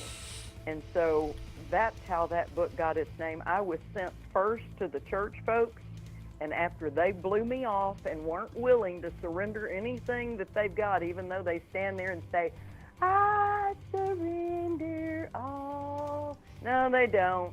They haven't surrendered very much at all, if anything, since I've known them in the last 34 years. So that's not true.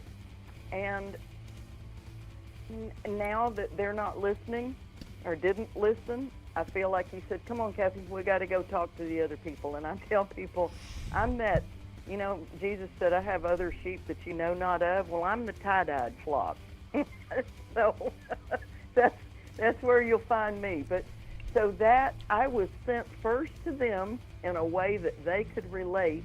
And now there's a big argument between my followers about the book changing title. So anyway, it's gonna be all right. Harkins, I'm just making hearts. I love these guys up here, man. I really do. All right, Miss Kathy. Well, you got a good crew, so They're smart. See what we can all build from here. All right, honey. Great. Take care of yourself, Mama. Thank you, everybody. Take care. I'll catch you later, Miss Kathy. All right. Sweetie, thank you. All right. You're very welcome. We'll talk to you later. Good night. All right. Bye. All right, brainiacs. All y'all up in Heather. No doubt. Let me tell you what. This lady is off the chain. We're going to talk about this in her part 2. You guys watched part 1, okay? Watch part 1, The Silent Killers. This lady goes over smart meters. She goes over dirty electricity in the house. She goes over cell phones. She goes over cell phone towers. She goes over all kinds of things. Okay, so again, any of you guys in the alternative media circle, alternative journalists, okay? If you guys are not beating down this lady's door, I will put her contact.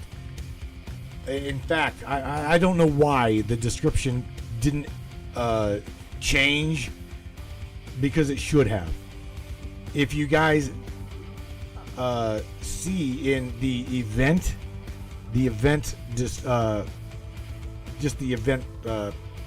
share, you'll see all of her information there. Why the live stream changed it, I don't know. It reverted back to something completely different. But nevertheless, I will update the broadcast. I will edit this broadcast and get my little ass out of the way. And it's just her. This broadcast is not about me. This is about you. This is about all of the good guys on the inside of a bad and a piss poor system. That's where we're at. You hear me all the time. I'm hearing some weird shit in my ears. Okay, look. Nevertheless, we've got some really, really, really good guys in the midst of all of the ABCs. Okay, and I know you know who you are. Probably going, boys talk about me. I'm probably talking about all of you. Okay, You just can't do what your heart is telling you to do. I know. Trust me, I know. I know several of you in a lot of really, they could be great organizations to do exactly what they're supposed to be doing: serving, protecting, taking care of the general populace. But no, they're being used nefariously.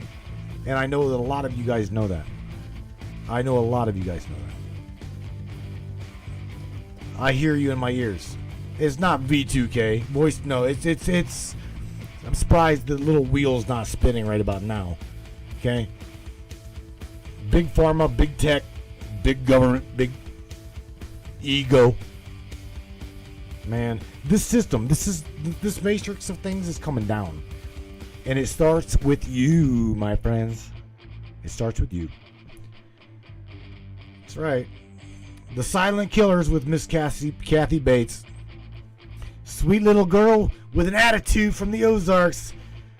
Once again, you guys, the Matrix Minds, I appreciate you guys for being who you are, questioning everything, even the fabric of reality. We will catch you on Monday night, 10 o'clock Eastern Standard Time, and 9 o'clock Central Time, 7 o'clock West Coast time. Okay? Y'all take care of yourselves, take care of one another, and enjoy your guys' weekend. Be safe. I love you guys. Please, please, please smash that subscription button up top. It helps us fund this broadcast. You guys are the reason we do this. It's not because of me, it's because of you. Take care, everybody. We're in the Matrix. Out of here, brainiacs. Kick this thing in the ass, why don't we? Yeah, man. Yeah. Let's do this. One of the fastest growing talk shows on the internet. Your show, welcome aboard the Matrix Minds. One of the most controversial conspiratorial shows on the web, the Matrix Minds. And that's right. Buckle up, everybody. Let's go. Paranormal, huh? Conspiracy, huh? Ufology, hidden Egyptology, and anything and everything we can get our hands on. Let's go. Welcome aboard.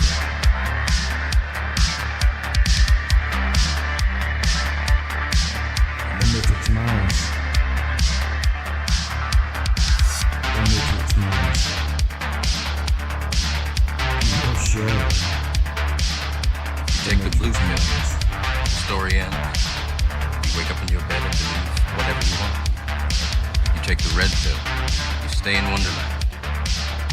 And I show you how deep the rabbit hole goes. All I'm offering is the truth. Stay in Wonderland. All I'm offering is the truth. Stay in Wonderland. All I'm offering is the truth.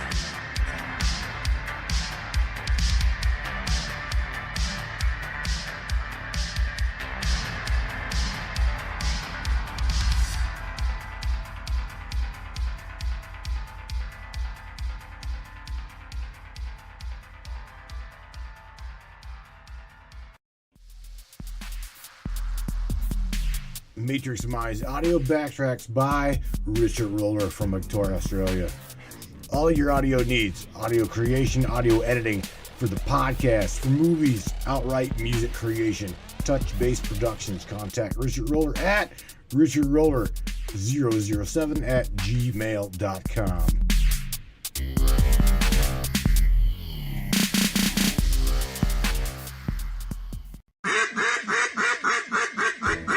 Hey everybody, Austin here with Colorado Custom Game Calls. Are you looking for a game call for your upcoming season?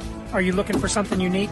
Are you looking for a gift for the hunter in your life? Well, look no further. We got you covered. At Colorado Custom Game Calls, you get to put your own twist on these calls. Whether it's waterfowl hunting, big game hunting, predator, or turkey, we got you covered. So be sure to hit us up on our Facebook and Instagram or on the web at ColoradoCustomGameCalls.com.